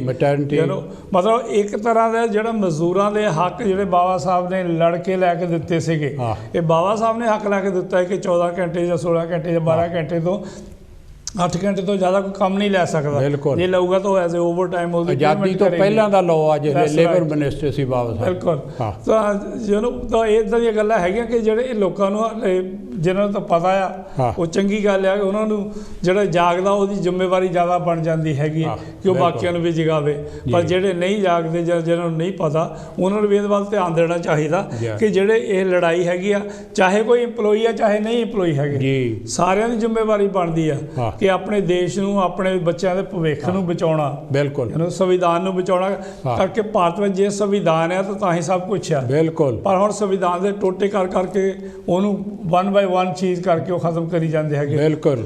ਔਰ ਜਿਹੜੇ ਉੱਥੇ ਪਾਰਲੀਮੈਂਟ ਵਿੱਚ 131 ਸ਼ਡਿਊਲਡ ਕਾਸਟ ਰਿਜ਼ਰਵ ਸੀਟਾਂ ਤੋਂ ਗਏ ਵਾ, ਔਰ ਬਹੁਤ ਸਾਰੇ ਜਿਹੜੇ ਹੈਗੇ ਆ ਬੈਕਵਰਡ ਕਲਾਸਿਸ ਦੇ ਹੈਗੇ ਆ, OBC ਹੈਗੇ, ਉਹ ਬੈਠੇ ਕਰਦੇ ਕੀ ਆ ਉੱਥੇ? ਇਹ ਨਹੀਂ ਹੈ ਕਿ ਜਦੋਂ ਤਕਲੀਫ ਹੋਊਗੀ ਸਿਰਫ ਜਿਹੜੇ ਸ਼ਡਿਊਲਡ ਕਾਸਟ ਜਾਂ ਬੈਕਵਰਡ ਕਲਾਸਿਸ ਦੇ ਨੂੰ ਹੋਊਗੀ। ਜਦੋਂ ਤਕਲੀਫ ਹੋਣੀ ਆ, ਜਿਹੜੇ ਆਪਣੇ ਆਪ ਨੂੰ ਜਨਰਲ ਸਮਝਦੇ ਆ, ਤਕਲੀਫ ਉਹਨਾਂ ਨੂੰ ਵੀ ਹੋਣੀ ਆ। ਜਦੋਂ ਲੋਕਾਂ ਨੇ ਭੁੱਖੇ ਮਾਰਨਾ, ਜਦੋਂ ਲੁੱਟ ਪੈਣੀ ਆ, ਜਦੋਂ ਲੋਕਾਂ ਨੇ ਲੁੱਟਣਾ ਸ਼ੁਰੂ ਕਰਨਾ ਆ, ਤੇ ਕੋਈ ਨਹੀਂ ਬਚਣਾ। ਬਿਲਕੁਲ। ਉੱਦਾਂ ਦੇ ਹਾਲਾਤ ਆਉਣੇ ਨਹੀਂ ਚਾਹੀਦੇ। ਸੋ ਸਾਰਿਆਂ ਦੀ ਜ਼ਿੰਮੇਵਾਰੀ ਬਣਦੀ ਆ ਕਿ ਦੇਸ਼ ਨੂੰ ਬਚਾਓ, ਸੰਵਿਧਾਨ ਨੂੰ ਬਚਾਓ, ਆਪਣਾ ਫਿਊਚਰ ਬਚਾਓ। ਬਿਲਕੁਲ। ਸੋ ਇਸ ਕਰਕੇ ਜ਼ਰੂਰੀ ਆ ਕਿ ਸੰਵਿਧਾਨ ਦੀ ਇੰਪੋਰਟੈਂਸ ਜਿਹੜੀ ਆ ਉਹਨੂੰ ਸਮਝਣਾ ਚਾਹੀਦਾ।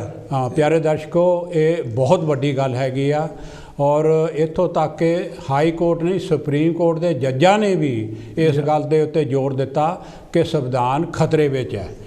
ਹਾਂਜੀ, ਔਰ ਉਹਨਾਂ ਨੇ ਦੇਖੋ ਸੁਪਰੀਮ ਕੋਰਟ ਦੇ ਜੱਜ, ਜਿਹੜਾ ਹਾਈਐਸਟ ਉੱਚੀ ਜਿਹੜੀ ਹੈਗੀ ਆ ਨਿਆਲਿਆ ਇੰਡੀਆ ਦਾ, ਉਹਦੇ ਕਈ ਜੱਜ ਜਿਹੜੇ ਆ ਉਹਨਾਂ ਨੇ ਪਬਲਿਕਲੀ ਇਹ ਗੱਲ ਕਹੀ ਆ ਕਿ ਭਾਰਤ ਦਾ ਸੰਵਿਧਾਨ ਜਿਹੜਾ ਹੈ ਉਹ ਖਤਰੇ ਵਿੱਚ ਹੈ।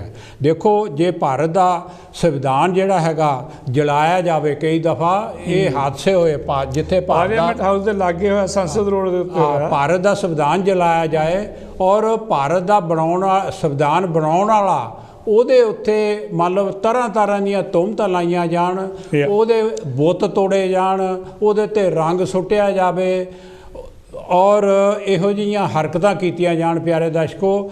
ਔਰ ਤੁਸੀਂ ਇਹ ਸਮਝੋ ਕਿ ਭਾਰਤ ਦਾ ਸੰਵਿਧਾਨ ਨਹੀਂ, ਭਾਰਤ ਦੀ ਆਜ਼ਾਦੀ ਖਤਰੇ ਦੇ ਵਿੱਚ ਹੈ, ਔਰ ਭਾਰਤ ਦੀ ਸੁਤੰਤਰਤਾ ਜਿਹੜੇ ਖਤਰੇ ਦੇ ਵਿੱਚ ਹੈ, ਅਤੇ ਭਾਰਤ ਜਿਹੜਾ ਖਿੰਡੂ ਹੋ ਸਕਦਾ ਹੈ। ਬਾਬਾ ਸਾਹਿਬ ਨੇ ਇਹ ਜਿਹੜੀਆਂ ਚੇਤਾਵਨੀਆਂ ਦਿੱਤੀਆਂ ਸੀ।